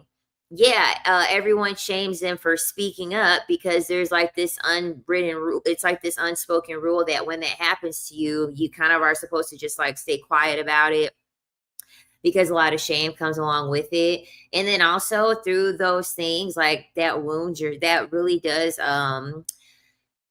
it creates a wounded sacral chakra. So like at the pole studio, I mean, there's a lot of women who were victims of, being R-worded and essay and things like that. Shaking your hips is super healing. It's super healing. And it's like it's a reclamation of your femininity and your sexual power. My dad just stole over 100K from me, and I've always been the one to come help him finish construction jobs, custom homes, historical restoration. Child, it be your own people.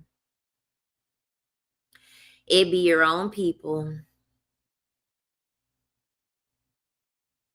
This is why I be saying a man is a man, even your father. Like, don't get me wrong, I love my father, but he's still a man. And I still have the expectation that he's still going to do shit that a man does. Point blank, period. Point blank, period. I love my father, but he's still a man. He's still a man. And I accept men for who they are. And I don't expect for men to do anything outside of the shit that men do. Point blank, period. Point blank, period. I just accept the fact that you want to know what? This is just stuff that men do. And it's nothing I can do about it. And I'm not even going to stress myself out by thinking I could do something about it. It's all taken care of as far as I'm concerned. It's all taken care of as far as I'm concerned.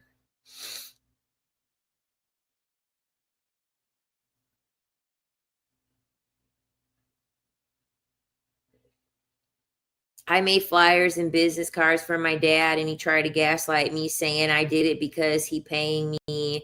Like, what? Well, I mean, how does that even make sense? How does that even make sense? If someone's paying you, they're asking you for a service. They're asking you for a service to be completed. So it's like, huh?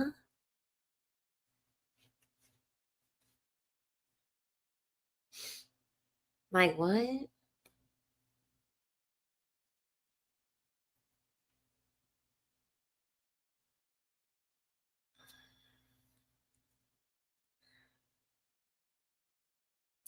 Maybe if men shook their hips, that would be healthier. They are so full of trauma. Girl, why you think these men got these childbearing hips now? These men got these childbearing hips because they storing all that trauma up in there. These men out here more caked up and got more hips than I do. It's all that trauma. All that trauma is turning into ass and hips on these men.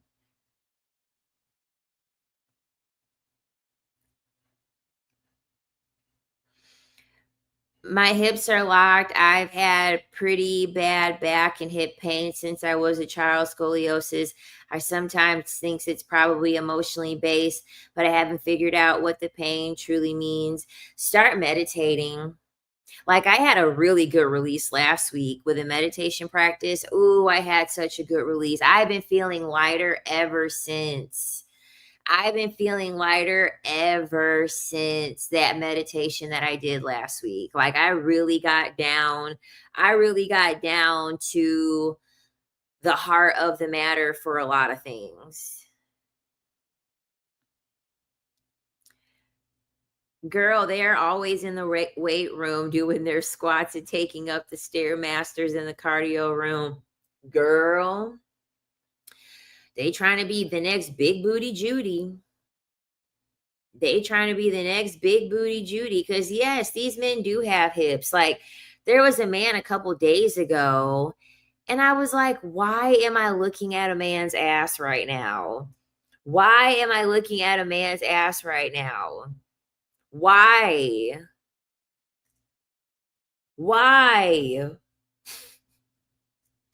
Scoliosis here too in hips and back. Emotions be it must be a part of why. 1000%. I have scoliosis and it's in my thoracic spine. It's in my upper spine, but I know it's because of my heart chakra. I know it's because of my like heart chakra cuz it's pretty high up. Like, it's like pretty much at like the level of my heart.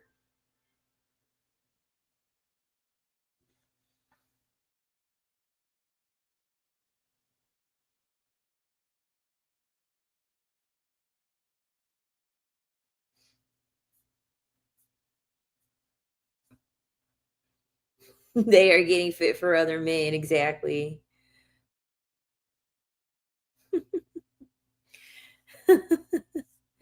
Women need to be quiet for the marriage to work. Yup.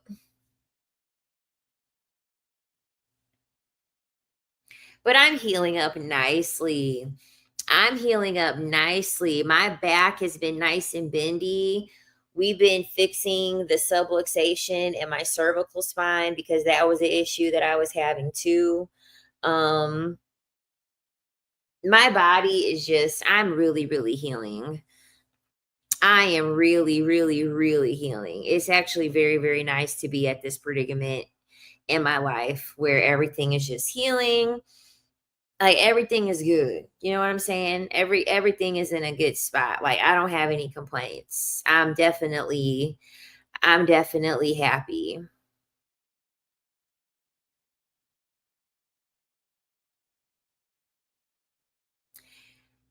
That may mean this is a block. Then I used to lock myself in the basement and dance to 106 in Park. Well, guess what? You know what? The easiest way for you to, this is what I always say too. If you remember what you enjoyed doing as a child, that's what you have to do to heal your trauma. All of the things that you genuinely enjoyed doing when you were a child are the things that you have to do as an adult to heal your trauma. I've been dancing since the beginning of time. I've been performing since the beginning of time. I've always performed for people. I've always danced for people. Like, that's the reason why, like, I'm doing this showcase. Like, I'm doing a showcase for our pole studio.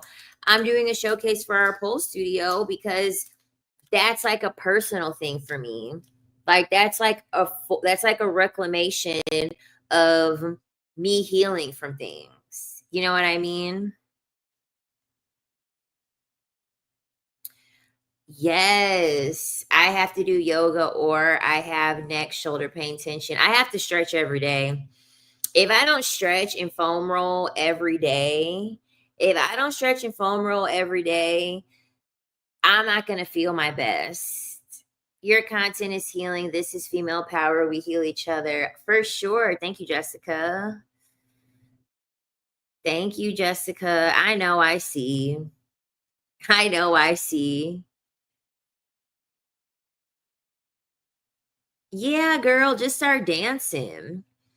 Just start dancing. And the thing about it is that guess what? You know you have trauma attached to it when you're afraid to do it. Like if you're in your room and you want to dance and you have fear around you kind of like dancing in your room and you're like, what if I look stupid? Like what if I don't know how to dance? And you start having all these like thoughts in your brain about something and you're just in the room alone. That's how you know you need to do it. That's how you know that you need to do it.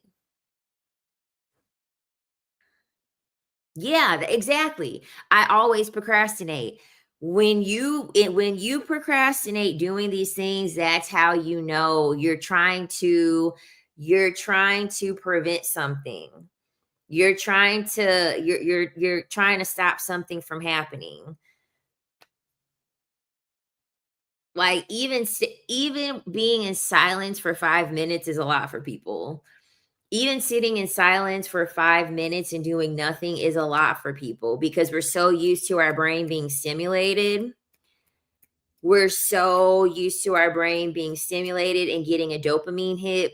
Just being still for 5 minutes and not having access to anything, it can be like very, very uncomfortable because you have to confront more things when your brain is not occupied. You have to think more deeper about uncomfortable thoughts and feelings when your brain is not occupied.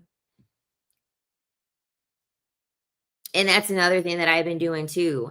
I've been meditating daily for 20 minutes. I really recommend like that you meditate, honestly.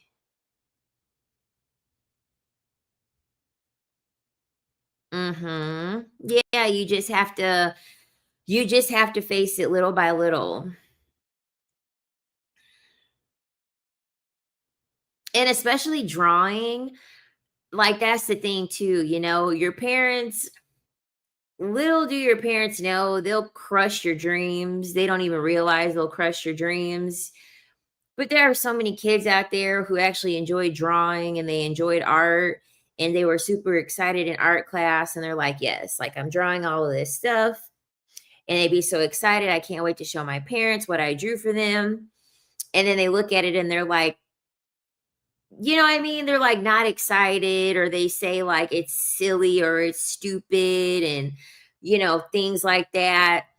And so that will discourage a child from ever wanting to draw again.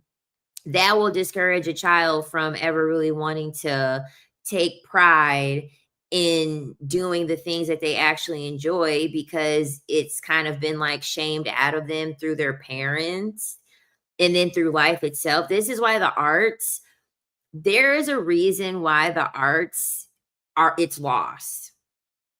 This is why the creative process is dead. Anything artistic is dead in the current situation that we live in the current life that we live in, because this is the reason why they don't pay artists anything, because through artistry and creativity, is a free person. Through art and creativity is a free person. Usually people that are openly expressive are people that cannot be controlled. they typically cannot be controlled. This is the reason why I feel as though a lot of people, like in the 70s and the 80s, people that have a high level of creativity. So when you talk about people like Basquiat, um, Jimi Hendrix, you talk about like people that were like high creatives, they understand that there's a level of artistry that they have that also ostracizes them from other people, and that's a very lonely road. And so what happens is that on this lonely road, those people end up um taking illegal substances. They end up joining the wrong crowd of people for a sense of belonging, and then you know what I mean, in that process their demise ends up coming. Because yeah, we are in the time of the death of art, the death of creativity, you know what I mean? Like, and because they purposely make it so that it's not really lucrative for you to be an artist and for you to make money off of it, because they don't want you to be free. They want you to work your 9 to 5. They want you to be a slave all day. They want you to be a slave all day working your 9 to 5.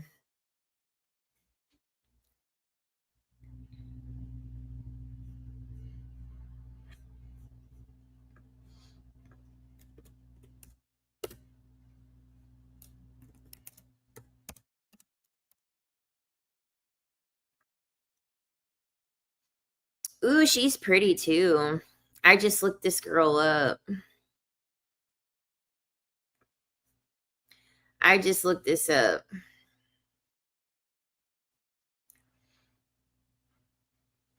And another person that did that, like Maya did that. Do you guys remember Soleil, Genuine's ex-wife?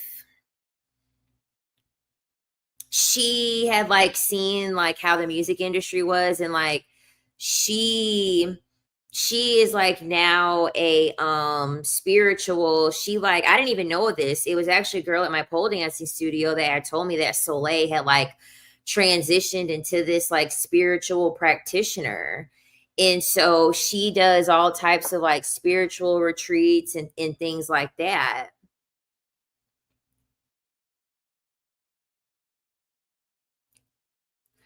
I'm going to opera on Friday. Still can't decide what to wear. I'm excited. I went to a play and ballet last weekend. We need more people that value beauty in the arts. We do. Like, I love going to musicals and shows and like watching performances and things like that. Like, we just, people, like, I like people that have a appreciation for the arts. Like, as I get older, I really am starting to like understand and like reclaim my love for the arts again, because it's a level of freedom. It's a level of freedom and a level of vulnerability that you can't get anywhere else. You can't get anywhere else with that. You know what I mean? And it's one of those things where once you're in it, you'll get it. Once you're in it, you'll get it.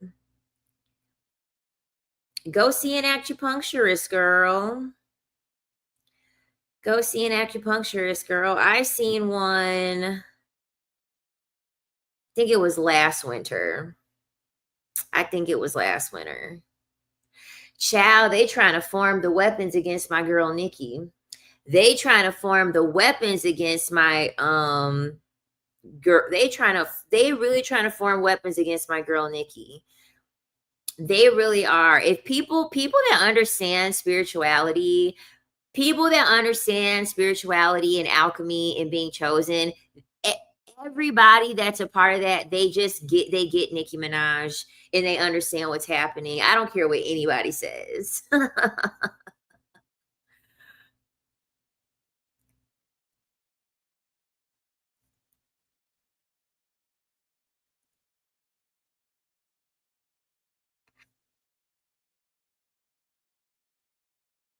Yes.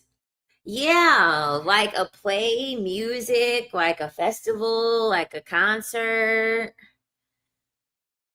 dancing performance. Things like that, yes.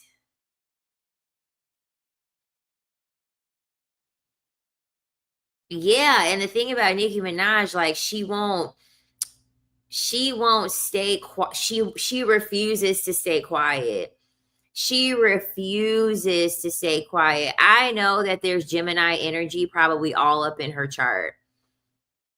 I know that there has to be Gemini energy all up in her chart because her form of communication is clear. She has always had a knack for having a very broad vocabulary. She's very articulate. Ain't nobody shutting her up. Ain't nobody shutting her up. And in order for them to be able to shut her up, like, of course, they're going to be like, she's crazy. Wish to hire women, not men. I love that. She is an Aquarius rising Sag sun. Well, the Aquarius makes sense. The Aquarius makes sense. Cause yeah, she's definitely an implementer of like change and like revolution and things like that. Like that's definitely like her purpose in life. You could tell. You could tell. Oh, so I don't know. There has to be Gemini somewhere else in her chart, not just within her big three. I would be interested to see her entire chart.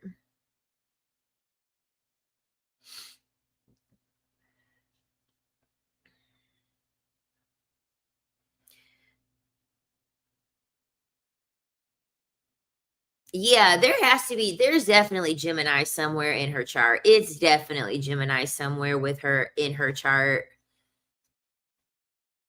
Okay.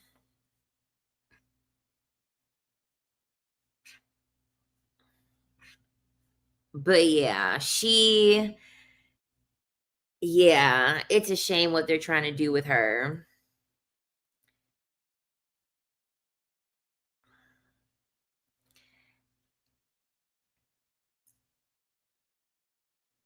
Adore various ethnic cuisines as well: Thai, Greek, Eritrean, Vietnamese, Pho, Cuban. Yep. I heard that. I heard that. She is male identified though.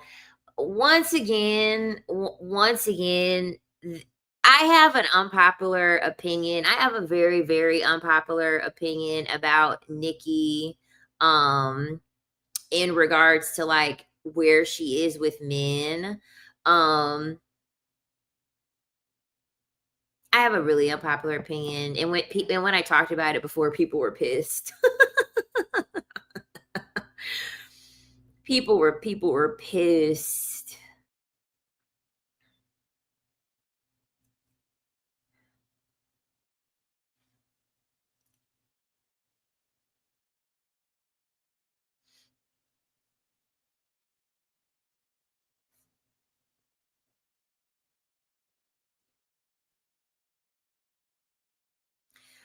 If you're trying to lose weight, just eat in a caloric deficit. Eat in a caloric deficit and eat in a caloric deficit and then just make sure that you stay active. But you can't spot reduce.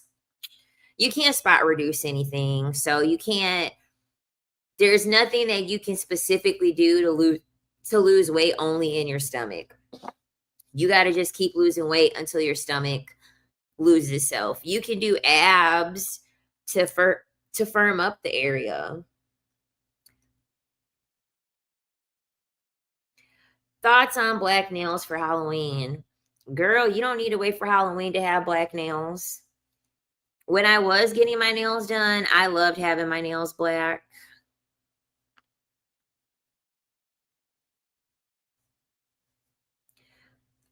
I have no idea.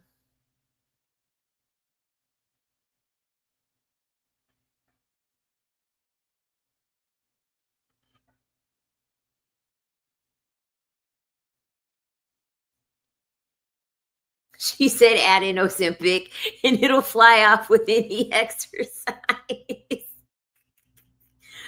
I already told y'all about my Ozempic bout. I took Ozempic for a little bit. But the thing about it, oh my God, Jessa, thank you so much for the super chat. I appreciate you. Okay, check this out. I still live with these hoes that left me stranded in the hood at 3 a.m. Yeah, so I'm still in the middle of packing to leave. I still haven't been given a key since locks changed. Should I smash the windows when I leave? Girl, no. Don't do that. Don't smash the windows when you leave. Don't, girl, do something. Listen, I'm all for helping people with revenge, but let's do something a little bit less obvious. You know the car that they drive. I don't know if y'all live in an apartment complex where like it should be an apartment complex, so there's probably designated parking.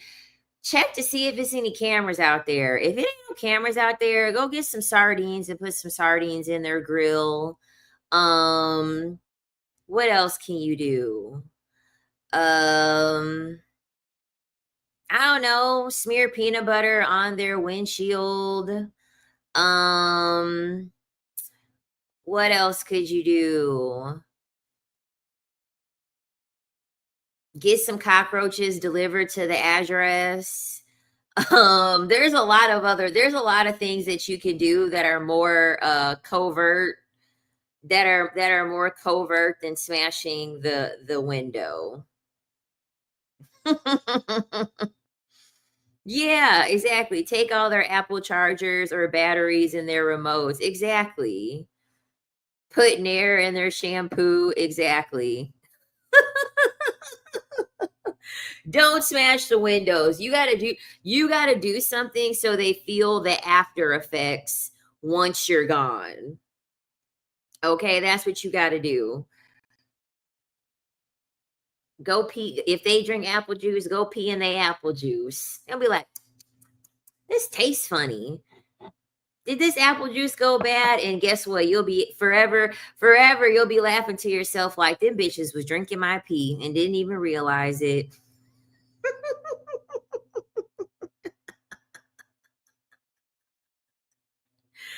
Get the last laugh secretly.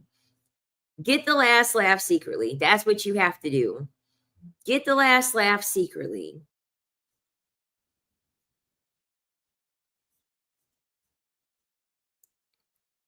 Put hair bleach in the shampoo and conditioner. Exactly.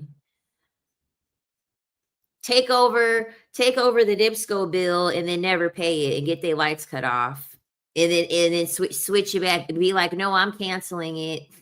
Someone else can take it over. It's a thousand things that you could do. It's a thousand things that you could do, but please don't smash the window.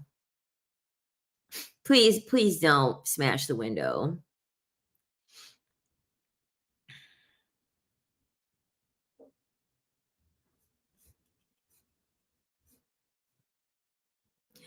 She said put hair bleach in the shampoo and conditioner. Turn the fridge off while they're sleeping. Shrimp and curtain rod ends. Change the language settings on remote. Don't do anything illegal.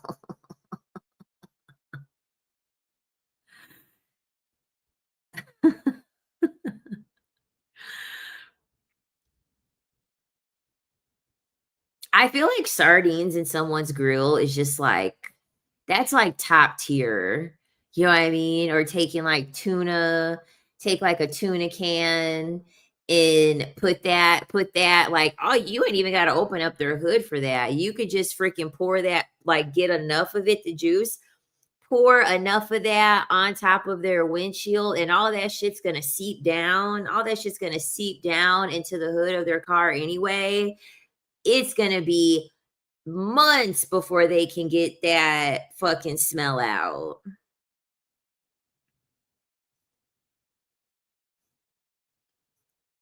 Piss in the yeah, you have to do something.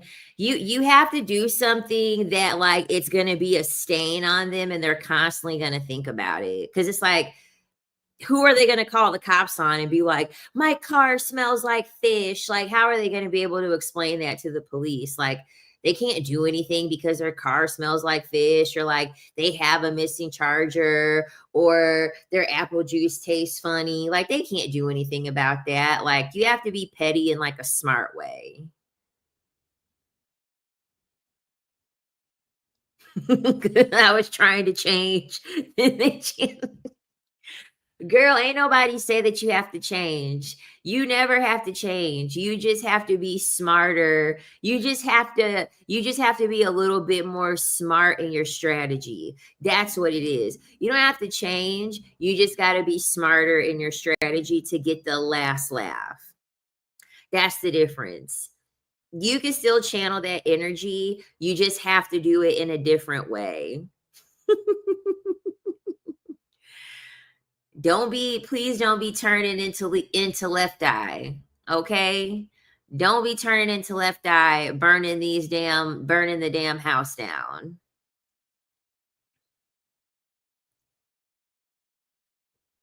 Hide unpeeled oranges under the carpet. Oh yeah. Honestly.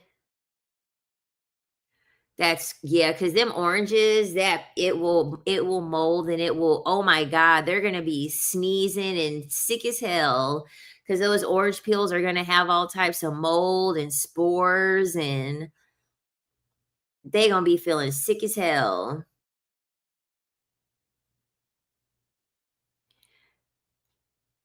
I heard a woman took once revenge on an unfaithful husband who stole her house, that she put some shit in the inside of the curtain pipe, child. She said, writing my notes down. Oh, it's a house, so you probably can't do anything with their vehicle, because I would assume that they probably are parking in the driveway, and I would assume y'all got cameras at the front. So yeah, you're gonna have to do something inside of the house when nobody is there. That's what you're gonna have to do. You're gonna have to do something to the house when nobody's there. That's how you're gonna have to do, and that's easy. That's easy, because all you have to do is just think of like, okay, all the everyday products that somebody uses. Like I'm trying to think of what other things that you could do. You could play in their makeup too. If you know that they wear makeup, you could put stuff in their makeup, screw that up, that way their skin breaks out. You could do that. You could put stuff in their shampoo, their conditioner. Um you could put oil in the dishwashing detergent. Um you could put oil in their liquid detergent. Ooh, how fucked up would that be? If you put oil in their liquid detergent, oh, their clothes are going to be all fucked up. Their clothes are going to be full of fucking oil. That's another good one too. Take all of their left shoes. Just steal all of their left shoes, especially if it's shoes that they wear daily, like they got their work shoes and stuff. Just steal the left of all of their shoes.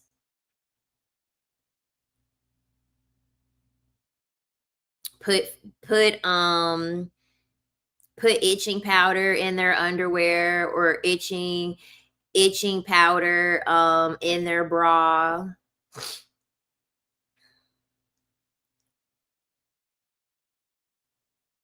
She said, I'm afraid to do anything bad. I'm a life path number 8. I feel like karma comes back to life path number 8. So I'm new to your live, and I saw the title and thought, okay, this may be interesting. And I come to find y'all in here trying to put folks in jail. It's because like it's 2 hours into the live stream. I can't beat a dead horse that long on the same subject. So usually the first hour of the live stream is when I actually talk about the subject matter. And then anything after the first hour is just kind of like us just talking about whatever. And she sent a super chat, so I definitely had to answer her question. She said that's stealing. LOL. No. Clog the toilet by putting a small towel all the way in, and then one day they flush, all the poop will come out.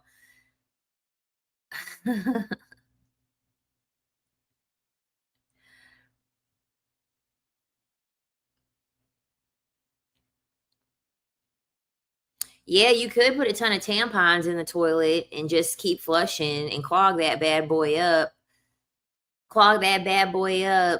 do a number 2, and then shoo and get up out of there. Officer, our old roommate clogged the toilet, essentially you just have to think about, how illogical it would sound if someone were to actually try to, explain the situation to another person. You know what I mean? Like, I feel like that's how you would kinda know, what makes sense to do and what doesn't make sense to do, you know?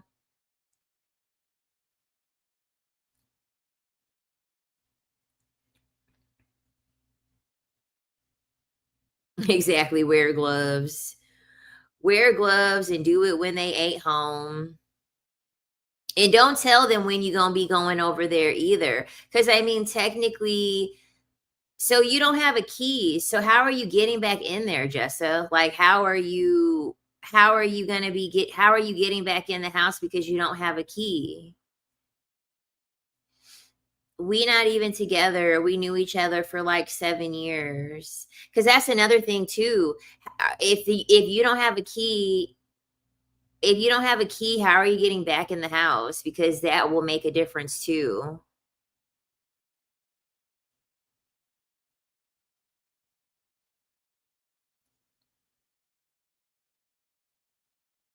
She said, "Okay, I won't smash the windows. Damn, please don't. We need you to not be in jail. We need you to not be in jail, okay? I work from home. When I leave through the garage door and come back that way." Oh, well, then that works out perfect. That's beautiful. Then there you go. There you go. That's perfect. Yeah, so as long as they ain't home, psh, ciao. Make sure that you gotta leave the same day that you're working from home and ain't nobody else gonna be there and you can, oh gosh, all right, she said, but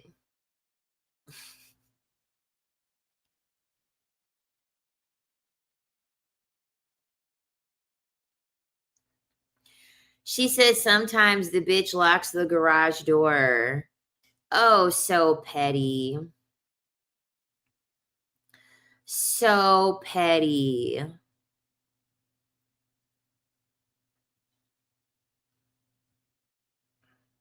And I'm not gonna lie, when people do petty stuff like that, I mean, that is like valid crash out. Like, you gotta have a level of restraint.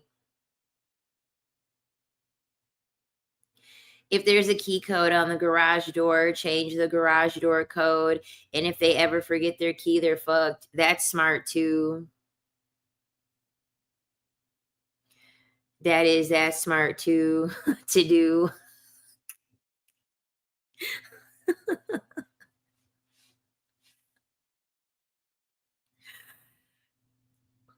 I love how we're on here just helping. I didn't even touch, she said, I didn't even touch this little gal.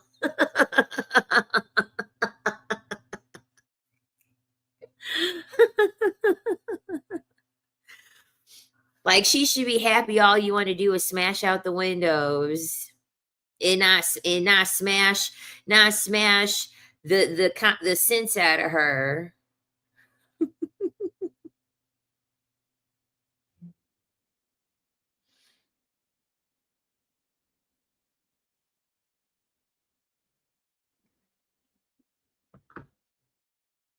That's what I say. You can never go wrong with seafood. You can never go wrong with planting seafood somewhere. Never. You can never go wrong with planting seafood somewhere because the smell is so pungent. The smell is so loud. They don't know where it's going to come from. They don't know where it's coming from, and it's going to last so long. I'm team, you need to plant seafood somewhere.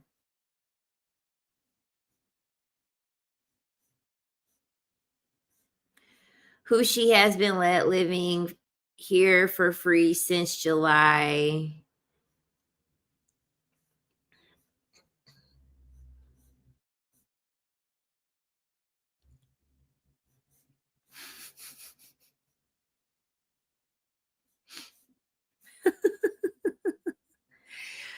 Yeah, girl, go get you some fresh seafood and just plant it, okay? Honestly, just plant seafood. Plant it. Honestly, I would be planting that seafood everywhere. And you want to know what I would do? You want to know what I would do? I wouldn't even just like take like the actual like raw shrimp pieces and just like place them somewhere. You want to know what I would do? I would actually I would do a slow burn. I would do a slow burn. I would take I would take seafood that's frozen and I would plant it in places hidden to thaw. So like that shit would be in the mattress. It would be in the couch cushions. It would be in various drawers, like hidden drawers where like where they have a lot of shit at. I would be planting it so that way they don't start smelling it until days later. So by the time it's like the third day, by the time it's like the third day, they're gonna smell it and they're gonna be like, they gonna think they need to take the trash out. That's what they're gonna think. They're gonna be like, oh, we gotta take the trash out, and they're gonna take the trash out, and then the fucking smell's still gonna be there.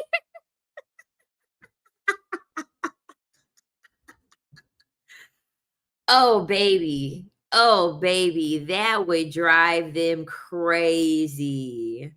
That would drive them crazy. They and you gonna be long gone by the time the smell starts.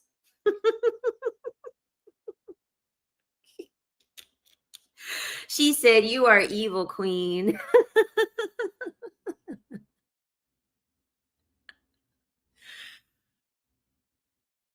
They're gonna be like, "Where is that smell coming from?" And in ventilators and heaters, you never get it out of there, never.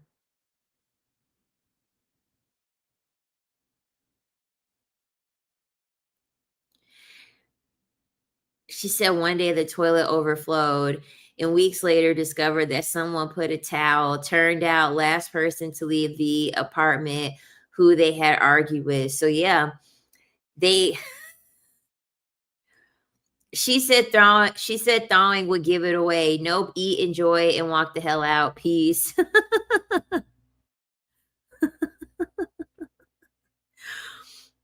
It wouldn't give it away if you hide it. I mean, obviously it's going to give it away because my thing about it is this, they already know what the fuck they did. So you know what I mean? It's not like they're these wonderful people and they haven't pissed anybody off and they would have to question who did this to them. They already know that they pissed somebody off. They already know that they pissed somebody off. So like obviously they're going to know that she did it because they already know that they pissed her off. But they can't do anything about it. They can't. And to be quite honest, I kind of feel like this. I kind of feel like this. They kicked you out of the place that you were paying for. So guess what? I think that they should be held accountable to have to pay for the fact that they essentially are kicking you up out of there. So you know what? They should have to incur the charges of now having a funky ass place when their lease is up and it's time for them to move. That's what I think. Because it ain't like you're gonna, it's not like you can, it's not like there's a consequence that you're gonna suffer for fucking planting seafood. You know what I mean? It's not like you're gonna have to suffer a consequence for planting some goddamn seafood. Like they can't arrest you for that. So if they kicked you out, I would be like, nope, you bitches are gonna have to pay. Make it hard for them to have to skate by with not having to pay, not having to pay like the little fee or whatever, the fee for damages, the damages fee. Nope. Have that place be all funky and nasty. That way they have to pay for it to get the smell out. Queen, do you consider yourself a part of the 4B movement? Yeah, at this point. At this point, yeah. Because technically I am doing 4B. Technically. I loved how them Dusties came in and nobody paid attention to them. Remember them Dusties came in earlier, y'all, and nobody paid attention to them and they just left.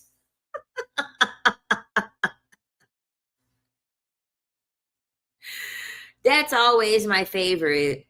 That's always my favorite. They didn't even argue back today. They didn't even argue back today. They was like, they're not giving us any attention, so forget it. She said, oddly enough, I was going to rent out my house and live in the attached Airbnb, but this may be a warning. She like, damn, I might get a vengeful tenant. I might get a vengeful tenant and they may fuck my place up. I must have missed that and they were already blocked. If you Gino is always coming in here. So if you've already blocked Gino or hid Gino, then you didn't see his message because Gino will pop in here often. Not not often, but Gino will pop in here regularly. And usually he'll just leave one comment or two comments and then move on with his day.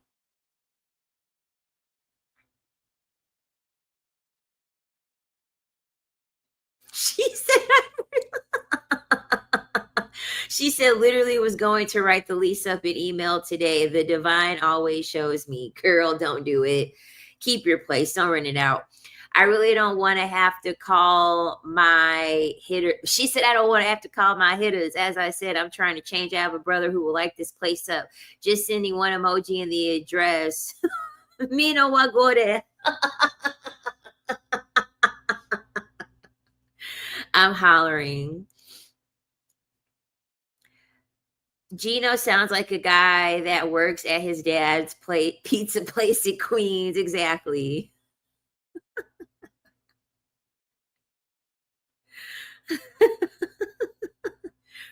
Exactly. Walking right past him. Hey, miss. Hey, miss. Hey, miss. Can I get your number? Are you having a good day today? And you're just walking and walking, and they're still, hey, miss, can I get a moment of your time? Can I talk to you really quick? Can, can I just take a moment of your time, please? Like, and you just be looking straight ahead, just walking, just and they still going and going, trying to find 15 different ways to be polite to get your attention.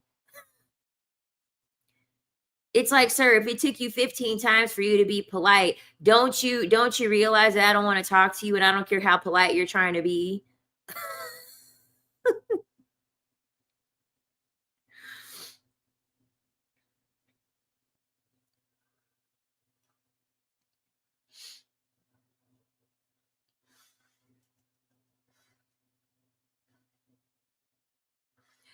She said not going to do it. This was an effing wake up call.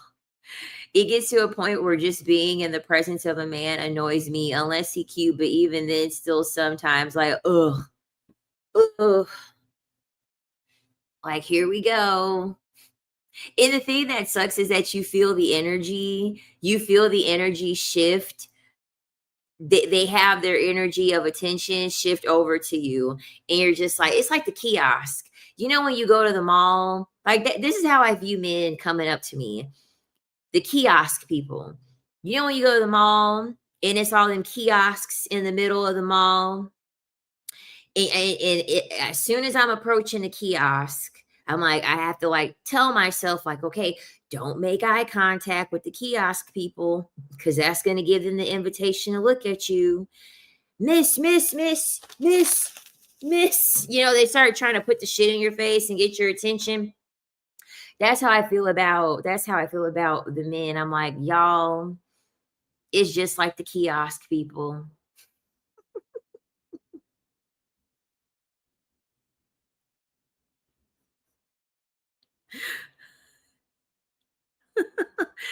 Just going to do my vacay rentals and my new hustles. Jesus, cannot believe how lucky I am. Just thanking my angels. Love that for you. They do everything but ask to walk alongside you like a civilized person. And girls, some of them don't even ask. They just start walking alongside you, trying to carry on a conversation like they done known you their whole life. Whenever there's just She said, whenever there's just a random man that happens to be near me out and about, I have to try so hard to not roll my eyes. Me too. Thank you, Jessa. I'm a chill though. Thank you all for the tips. I've written them down. I love y'all for real. Realest live chat I've come across out of many. I'm a wine and dine you one day, queen. I won't be cheap. I could tell you won't be cheap, girl. You just dropped $70 on me. I appreciate you. And you didn't even ask me to pop no punani like a man would. I appreciate you. And please update us. Please update us on the whole situation. Please. A man asked, can he walk with me? I told him no. Can I walk by myself? Like,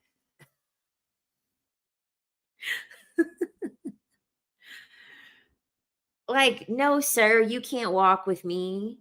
What do I look like?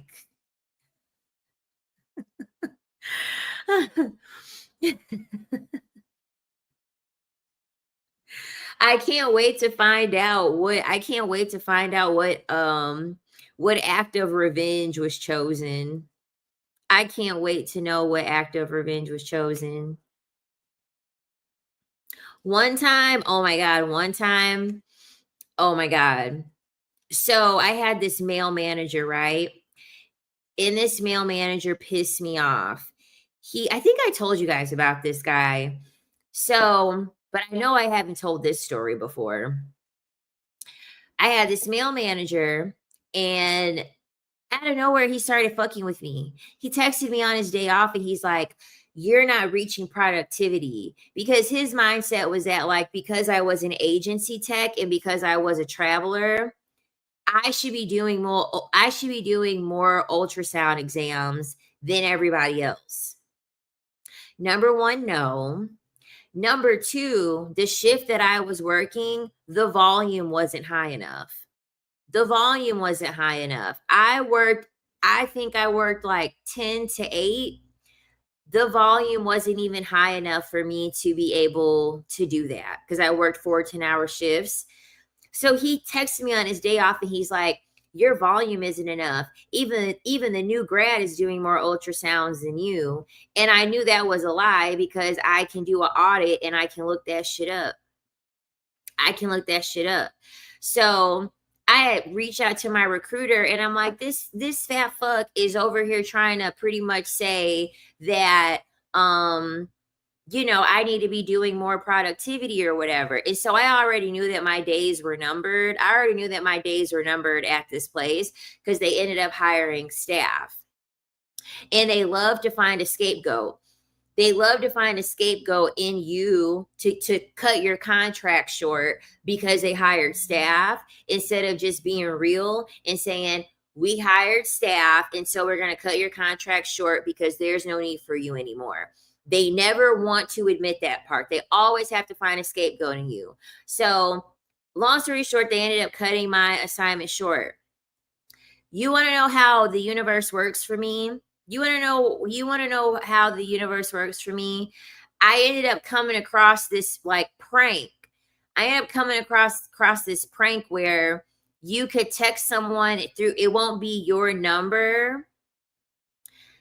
You could text someone through a number, and you know how you get those alerts? Like, you know how your medical professional people, they'll send you an alert and they'll let you know about your appointment time and stuff like that. There was this prank where you just put the number of the person in, and it would be like a medical professional text now number saying that a person that has been exposed to an STD, please click this link to schedule. Please click this link to schedule an appointment. And so guess what? I put his fucking number in.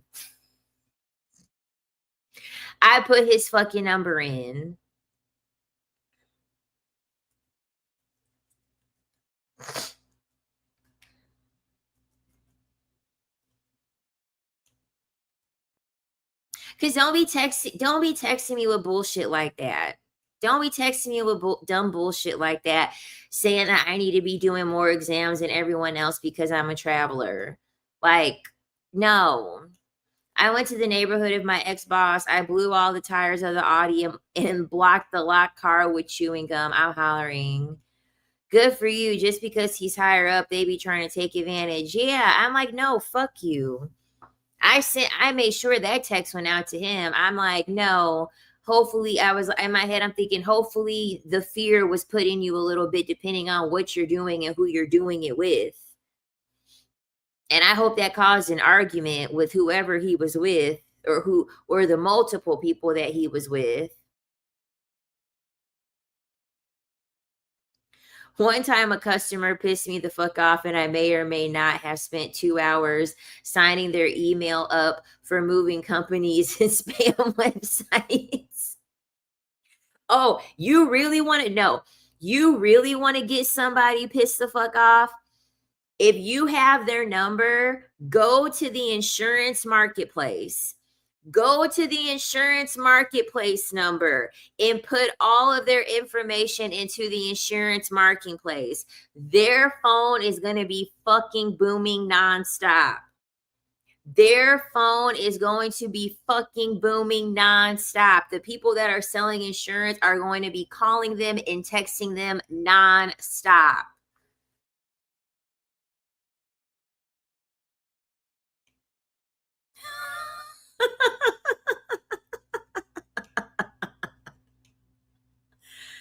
As soon as them insurance agencies get a hold of that number, oh my god, they be lighting their asses up, calling and texting people trying to get that sale. I work for a health insurance company too. She said, yes, girl, I'm a healthcare girly. I used to do that shit, but I stopped. And the thing about it is that it's very, very rare. It's very, very rare that I go that far and do petty stuff. But it's like, I haven't even done anything to you. I haven't done anything to you. And so now you've given me a reason to do something to you. Now we have to balance the scales. Okay, now we have to reach a level of equilibrium because I didn't do anything to you. Annually enrollment is right, is they're gonna have 50 calls a day, child.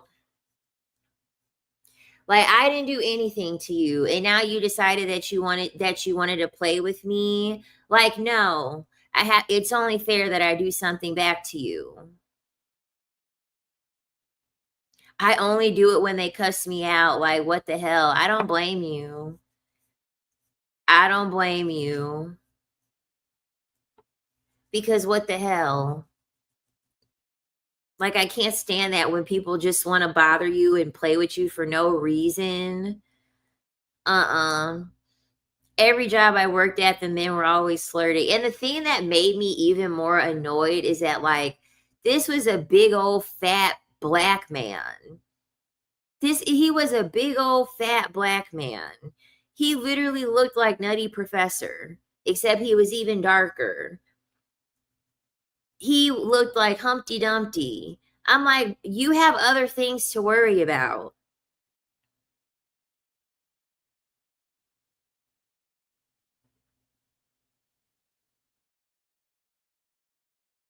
He got on my goddamn nerves. He did. He got on my goddamn nerves. I always have it out with every time I have a male boss, they always cut my contract short.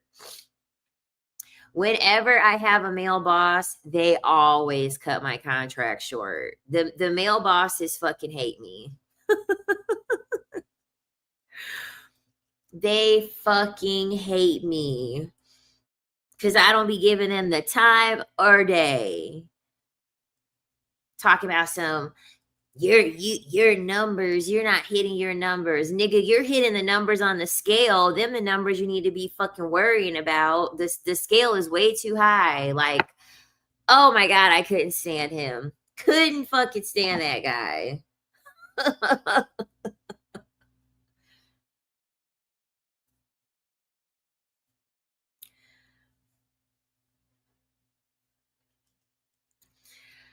Male bosses always love me. It's the female bosses that hate me and apparently friends too. WTF. Yeah, like overall, the most issues that I've had with male bosses. Now, the female coworkers, them bitches would be shisty to me. Like they would like to cause a lot of problems in regards to me. Like I had one woman complain about my nails to the manager, and the manager was like, you have to change your nails or whatever. And I'm like, bitch, my nails aren't hurting anybody. My nails aren't doing anything. Like, oh my God. And then I remember when she told me that like she had got fired from her last job because like one of the radiologists like had it out for her. And I remember the level of sympathy that I had for her when she told me the story. And then after she was like trying to complain about the manager to me over like dumb petty stuff in regards to my appearance, I was like, bitch, you know what? You'd probably deserve to get fired. I don't feel bad for you.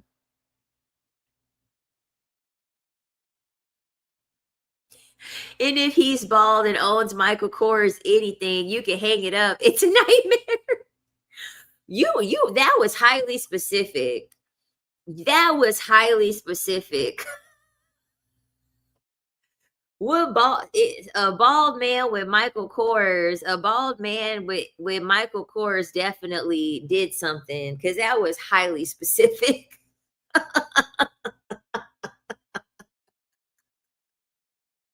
I don't think I don't even think I've met a man that owns Michael Kors. Two casino chicks came for me. They're gone now.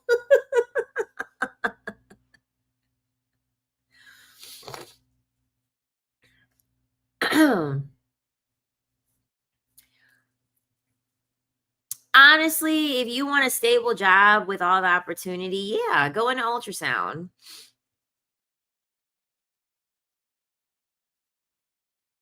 And all they gonna do is harass you. I literally just got a text from a recruiter, and I literally just turned down a job in Evanston because I don't want to work afternoons. And listen, you know, people are like, "You're not working. Aren't you scared about getting a job?" Y'all, I submitted for an assignment on Friday, had the interview Monday afternoon, told them that I didn't want to do it because I didn't want to take call.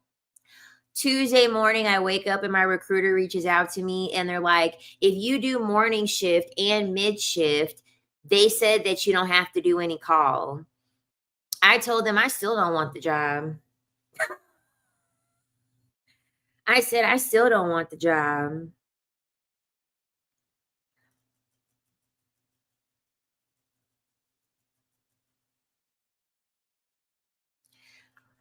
I don't feel like going back. And the thing about it is that like financially I'm cool. I'm cool. I can really sit and just not have to worry. But then I also understand like if I do take a quick assignment, I'll be able to pay shit down quicker. I'll be able to pay shit down a lot quicker. So that's where it'll be at with the crossroads because the money's so fast. The money's so fast. I can hit a quick lick on a 13-week assignment and then chill. I don't have to be committed to anything. It's like stripping. It's like how stripping was. The money was fast and easy, and I needed it. Like how Lisa Ray said on Players Club, the money was fast and easy, and I needed it. And so that's kind of like what ultrasound has become for me. Like the money is fast and easy. And do I need it? No, but could I use it to make life a little bit easier and pay some stuff down quicker? Yes.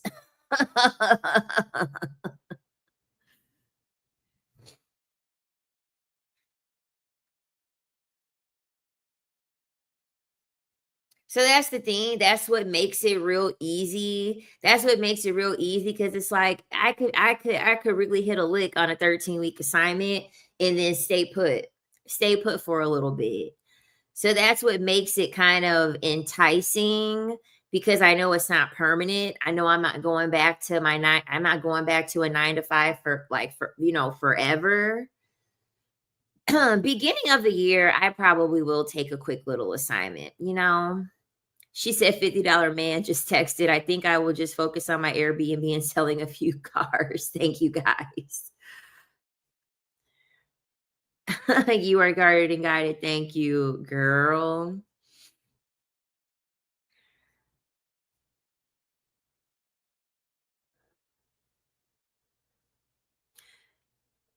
He did an Indeed review of me with all lies. Gay men in the workplace hate the F out of me. Child, you ever work with gay men at work before? It's messy. It's messy. Working with gay men is messy, girl. We had where I worked at one of the hospitals that I worked, the tech assistants, the TAs, it was a tech that was gay, and then it was a TA that was gay. The TA was married to a man, and the TA that was married was cheating on his partner with one of the gay x-ray techs. This was back when I was in x-ray. Child, they had so much drama at the workplace. The manager had to fire the both of them. They had a whole lovers quarrel. It was so messy.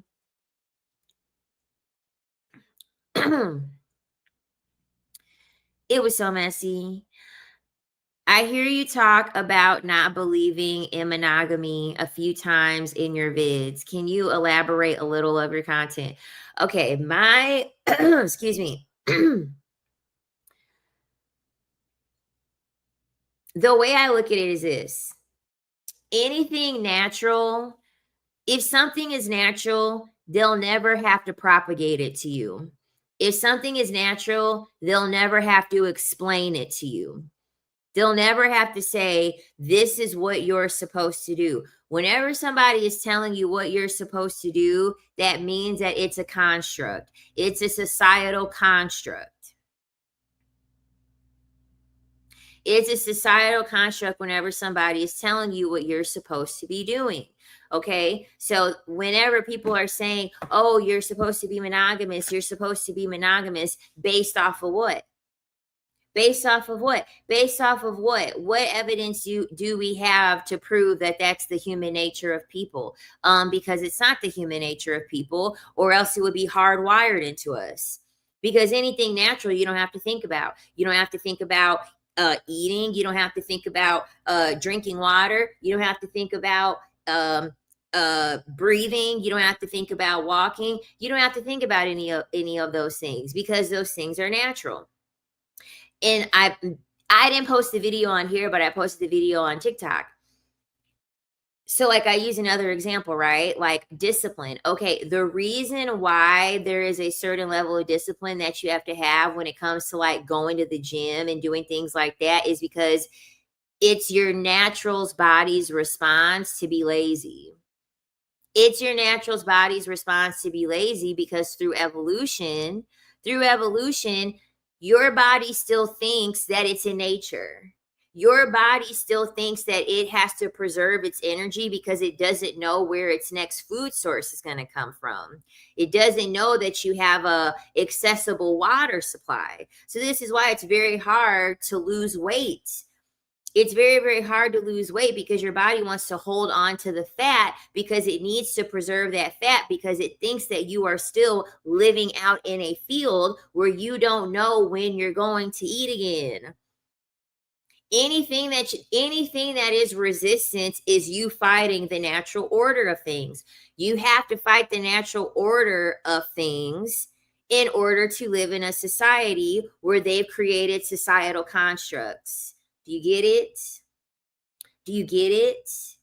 So this is why everyone's so tired. The reason why everyone is so tired all the time is because you have umpteen different decisions to make every day. That's not natural. That's not natural. That's not the evolution. That's not where we evolved from. We evolved from living in a state of going to sleep, waking up, foraging for food and water, and raising children in community. So you didn't have to make a ton of decisions. What type of bread do I like? what am I gonna eat for lunch? What am I gonna watch on Netflix or Hulu or Peacock or yada yada yada? Yeah, that's too many decisions for a person to be making. This is the reason why people have to fight monogamy. This is the reason why men say things like, why do you think men aren't excited for marriage? Men aren't excited for marriage because they don't want to have to cut off all their options of multiple people to sleep with.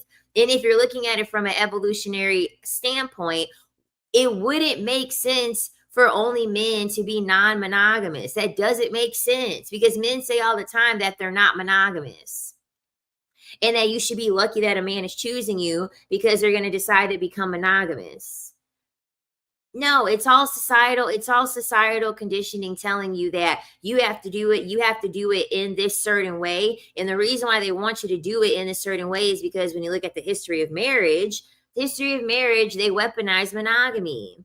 They weaponize monogamy because they had to know who they owned. They had to know who the mother, they had to say that we have to know who the father of the child is through owning you. So that way men could take over the transfer of ownership when it came to resources, because men took it all.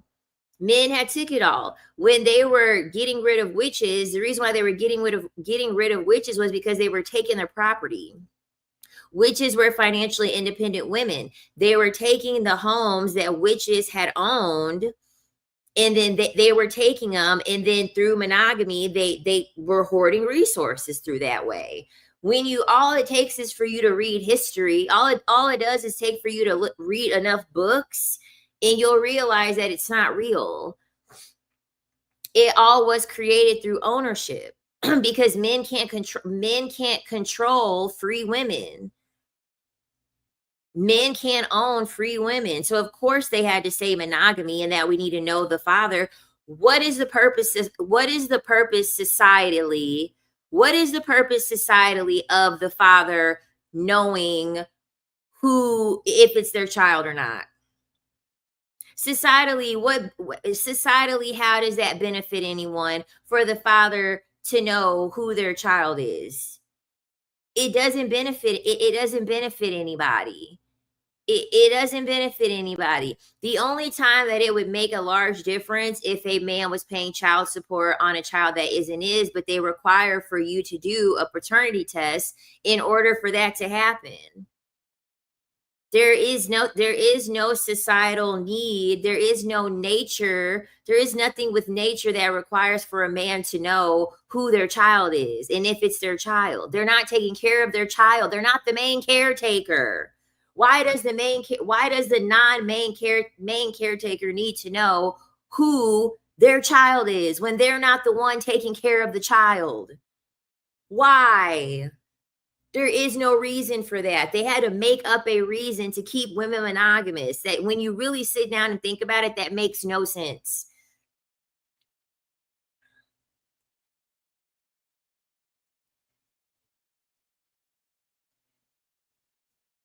It makes no sense. You don't need to know who your child is when you're not the main caretaker. That makes no sense.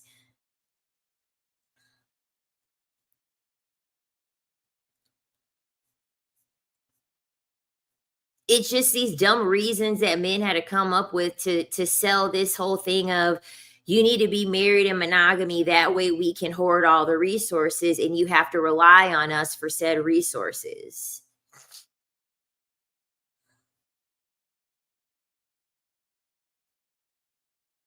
That's why when men are smashing you at your peak or theirs, they ask whose it is. Yeah, I be telling women, don't be answering that question. Don't be answering that question. That man's trying to tie your soul and rock your sacral chakra. Don't be answering them questions.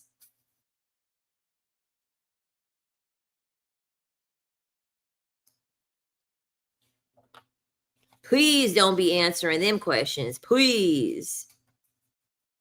Like, whose is it? It's mine. It's mine. Like, the fuck?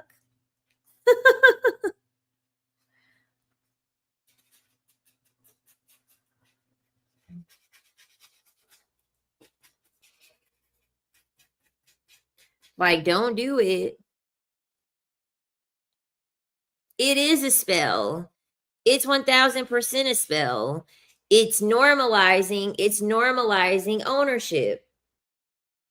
It's normalizing ownership. Don't nobody own anybody. I'm sorry. Don't nobody own anybody.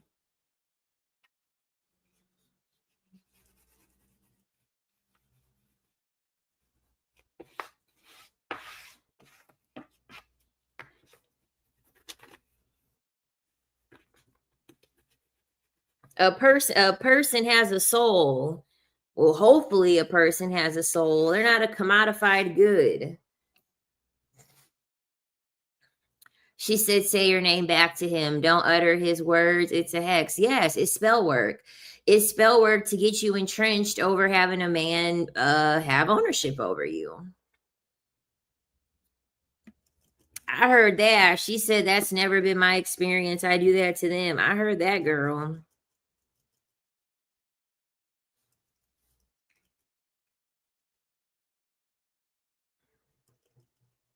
You got to start singing Destiny's Child. Say my name, say my name.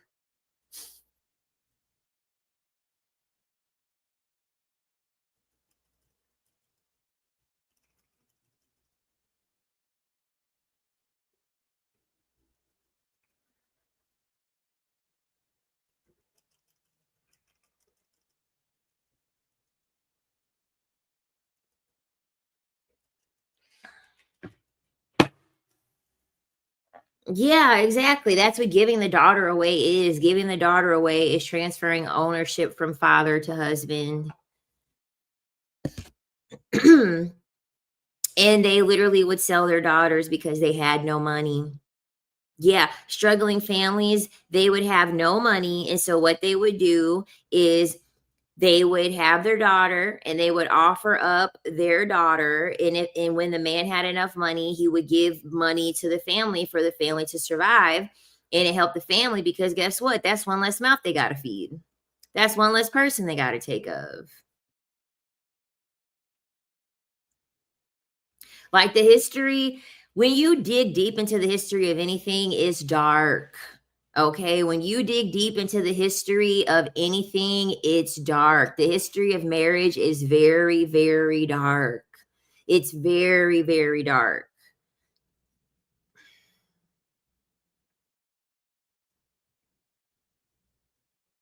And it's been repackaged. It's been repackaged as this thing that you want to do. Like when women are like, I can't wait to change my last name. With me knowing what I know, I just am like, oh my gosh, she doesn't even realize what she's asking for. She's literally asking to be bought as a slave. Like that's literally what it means when you change your last name. It literally means that you are allowing yourself to be bought as a slave and your husband is your master. That's why your last name is changing. And Black people know this. Black people know this because that's really what they did to their slaves. They changed their last name of the slaves. They would change their entire name. They would not, they would give all of the slaves new names, even in the Handmaid's Tale. They made them get rid of all of their names and they appointed them brand new names.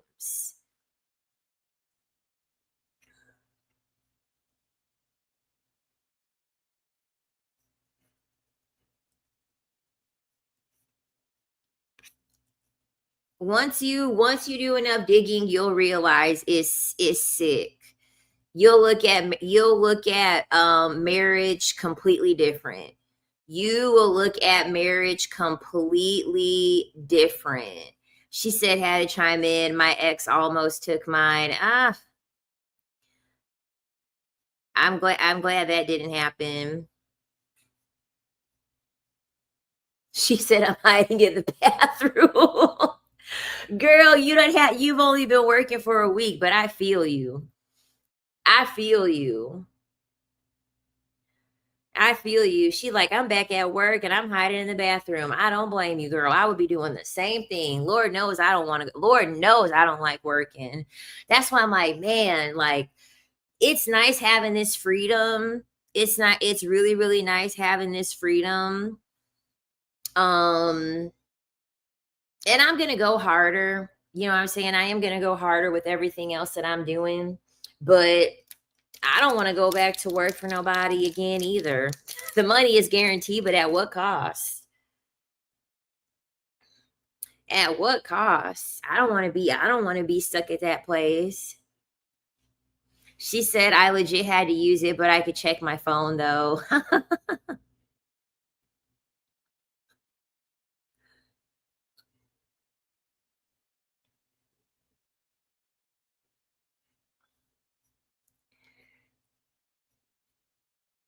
Much easier in divorce. My partner listened to others until he saw the divorce papers. I didn't ask for a thing. Love that for you, queen. I don't understand how Mary Magdalene was one of the best apostles, yet they still ish on women. And the thing about it is that men will be so religious and they'll be like, "Oh yeah, Jesus, Jesus." And guess who was surrounding Jesus when it was time for him to go? Oh yeah, it was a ton of women that were there. It was the men that turned their backs.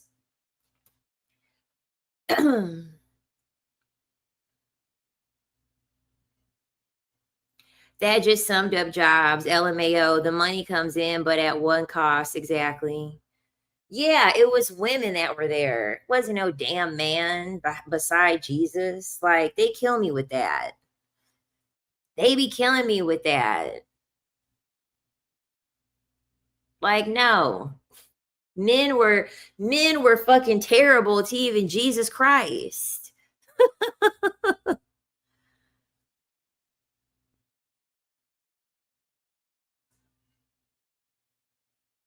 Exactly. His followers were haters. Exactly. That's why I'm like, when these Bible thumpers get to talking, when these Bible thumpers get to talking, I'm like, we didn't read the same book. We read the same book with different glasses on. You was picking and choosing what you wanted to read in the book, because no, the whole thing was just ghetto.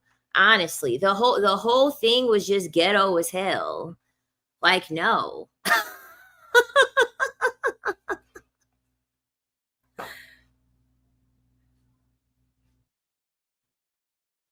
That's why they know, these folks know that the Bible was real ghetto. Okay, that's why they be picking and choosing parts that they want to believe, because they know that the shit was ghetto as hell. They know it was ghetto. That's why they gotta cherry pick out parts that sound good.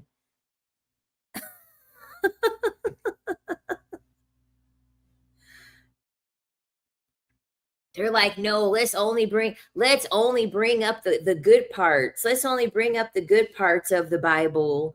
Let's not bring up all the terrible parts.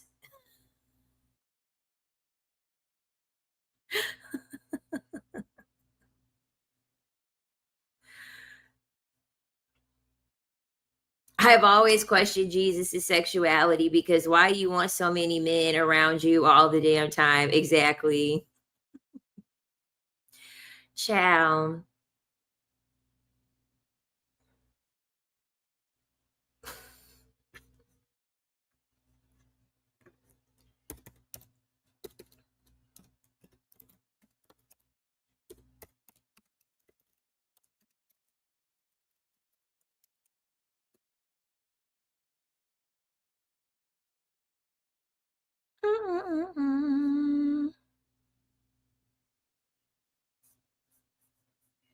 Yeah, they be killing me with that.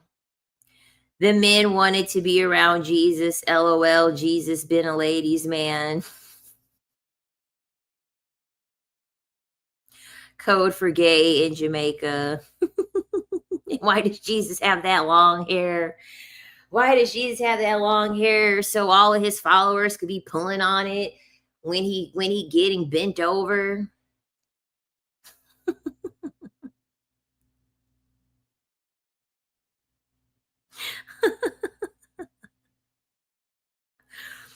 It's so crazy. White people whitewash Jesus. Like, what the hell? I know. Like, even when they describe Jesus in the book, it's like, obviously it's not a white man. Bronze skin and hair of wool. Yeah, okay. Because a white man is really coming to mind when I think of that.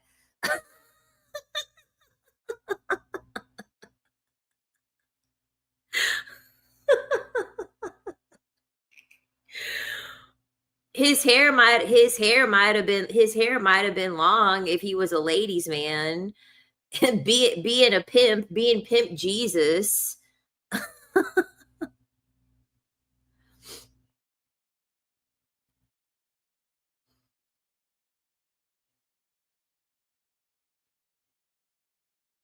Oh wow, got struck by lightning. Dang.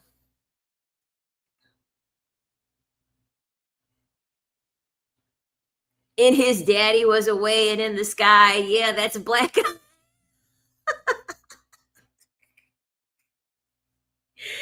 Even Jesus was abandoned. Even Jesus was abandoned by a man.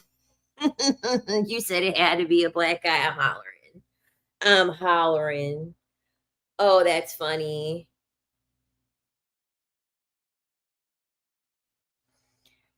In the BS that women come from a man's rib, give me a break. This is what kills me. This is what kills me. They chose the most like, it's a rib. Okay, it's a rib. Like you can have broken ribs and like you don't even need to get surgery for them or anything like that. And like you don't even necessarily have to have all of your ribs to function. So they try to reduce the number one, they reduce it as if men are creators. Number one, they're not creators. They can't create life. So women didn't come from them. But then number two, they try to reduce women down to this useless part of the body. I'm not saying that ribs are useless, but you can have your ribs removed. Like it is kind of like a disposable part of the anatomy, kind of like the appendix. Like you can get your appendix taken out and you're going to be fine. Um they just looked at us as just like, exactly, we never seen a human come out of a man. Yeah, and they just try to like reduce us down to this like inanimate part of the human body. Like they could have chose any other part because they be acting the way that these men be acting. Oh yeah, I need a woman to build with me, and I need a woman to go 50-50, and I need a woman to support me, and I need a woman to be behind me, and I need a woman to back up my dreams. The way that they should have put in the bottom, we weren't a rib, we were a goddamn heartbeat. The way that these men be acting. If we did come from a man and we were a rib, y'all would not be this codependent on constantly needing women. I'm sorry. It would never be that serious.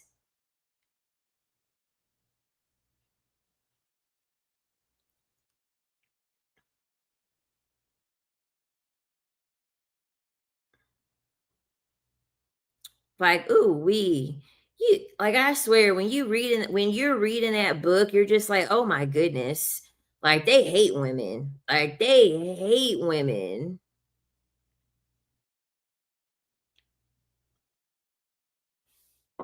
It's funny they talk about the seed so much, but there is no mention of sperm anywhere in the Bible. Even the Quran talks about the womb and ovaries. Yeah, because they don't have no goddamn seed. They don't have no goddamn seed. The seed is what the plant grows from. The seed is what the plant grows from. They have fertilizer.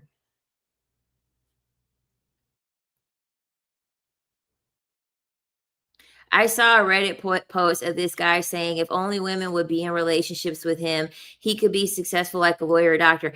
I know what you're talking about. Bourbon Bougie had covered that. Bourbon Bougie had covered that Reddit post. He was like, I would have been a lawyer by now, but the reason why I'm not a lawyer is because I don't have a woman beside me.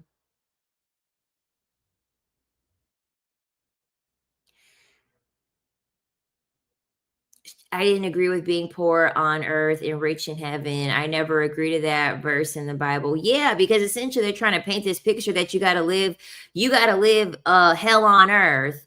You got to live hell on earth to get to heaven where it's great. Fuck no.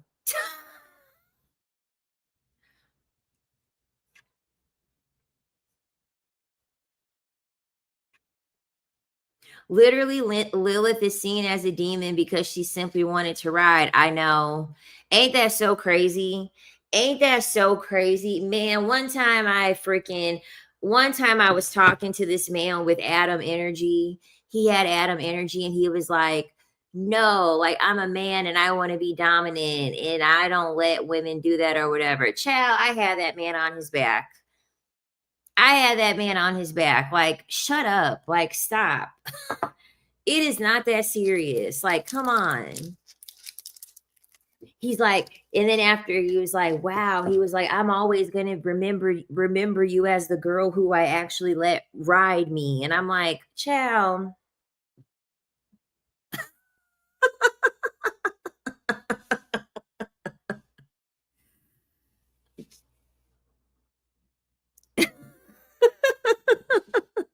I did. I had him on his back so fast. He was like, he's like, no, I'm dominant and that's not what you're supposed to do. And I'm like, child, please stop. Please stop. It's really not that serious. Like, you doing way too much. Not that way. She said, I thought you meant you were doing the bending. My bad. Not that way. Child, not that way. Not that way. But the way that he was acting, all that stuff sounds so dumb out loud. It sounds extremely dumb. It sounds extremely dumb. They love to pretend I hate it. Like,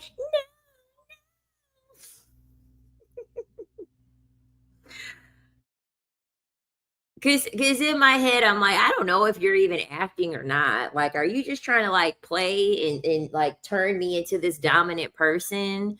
Like, what is the like? I'm like, what is the angle here? If that's what you're trying to do, what is the angle here? Child. Mm-mm-mm. I'm so glad I cut off all communication with these ninjas. I am. I'm so glad I cut off all communication with these ninjas and they don't have access to me. Mm-mm.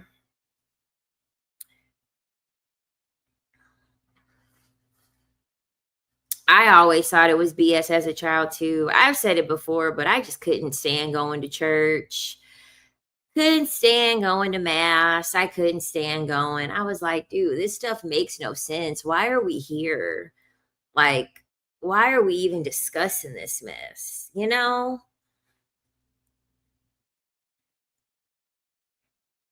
Whew. All right, y'all. I'm gonna get off of here.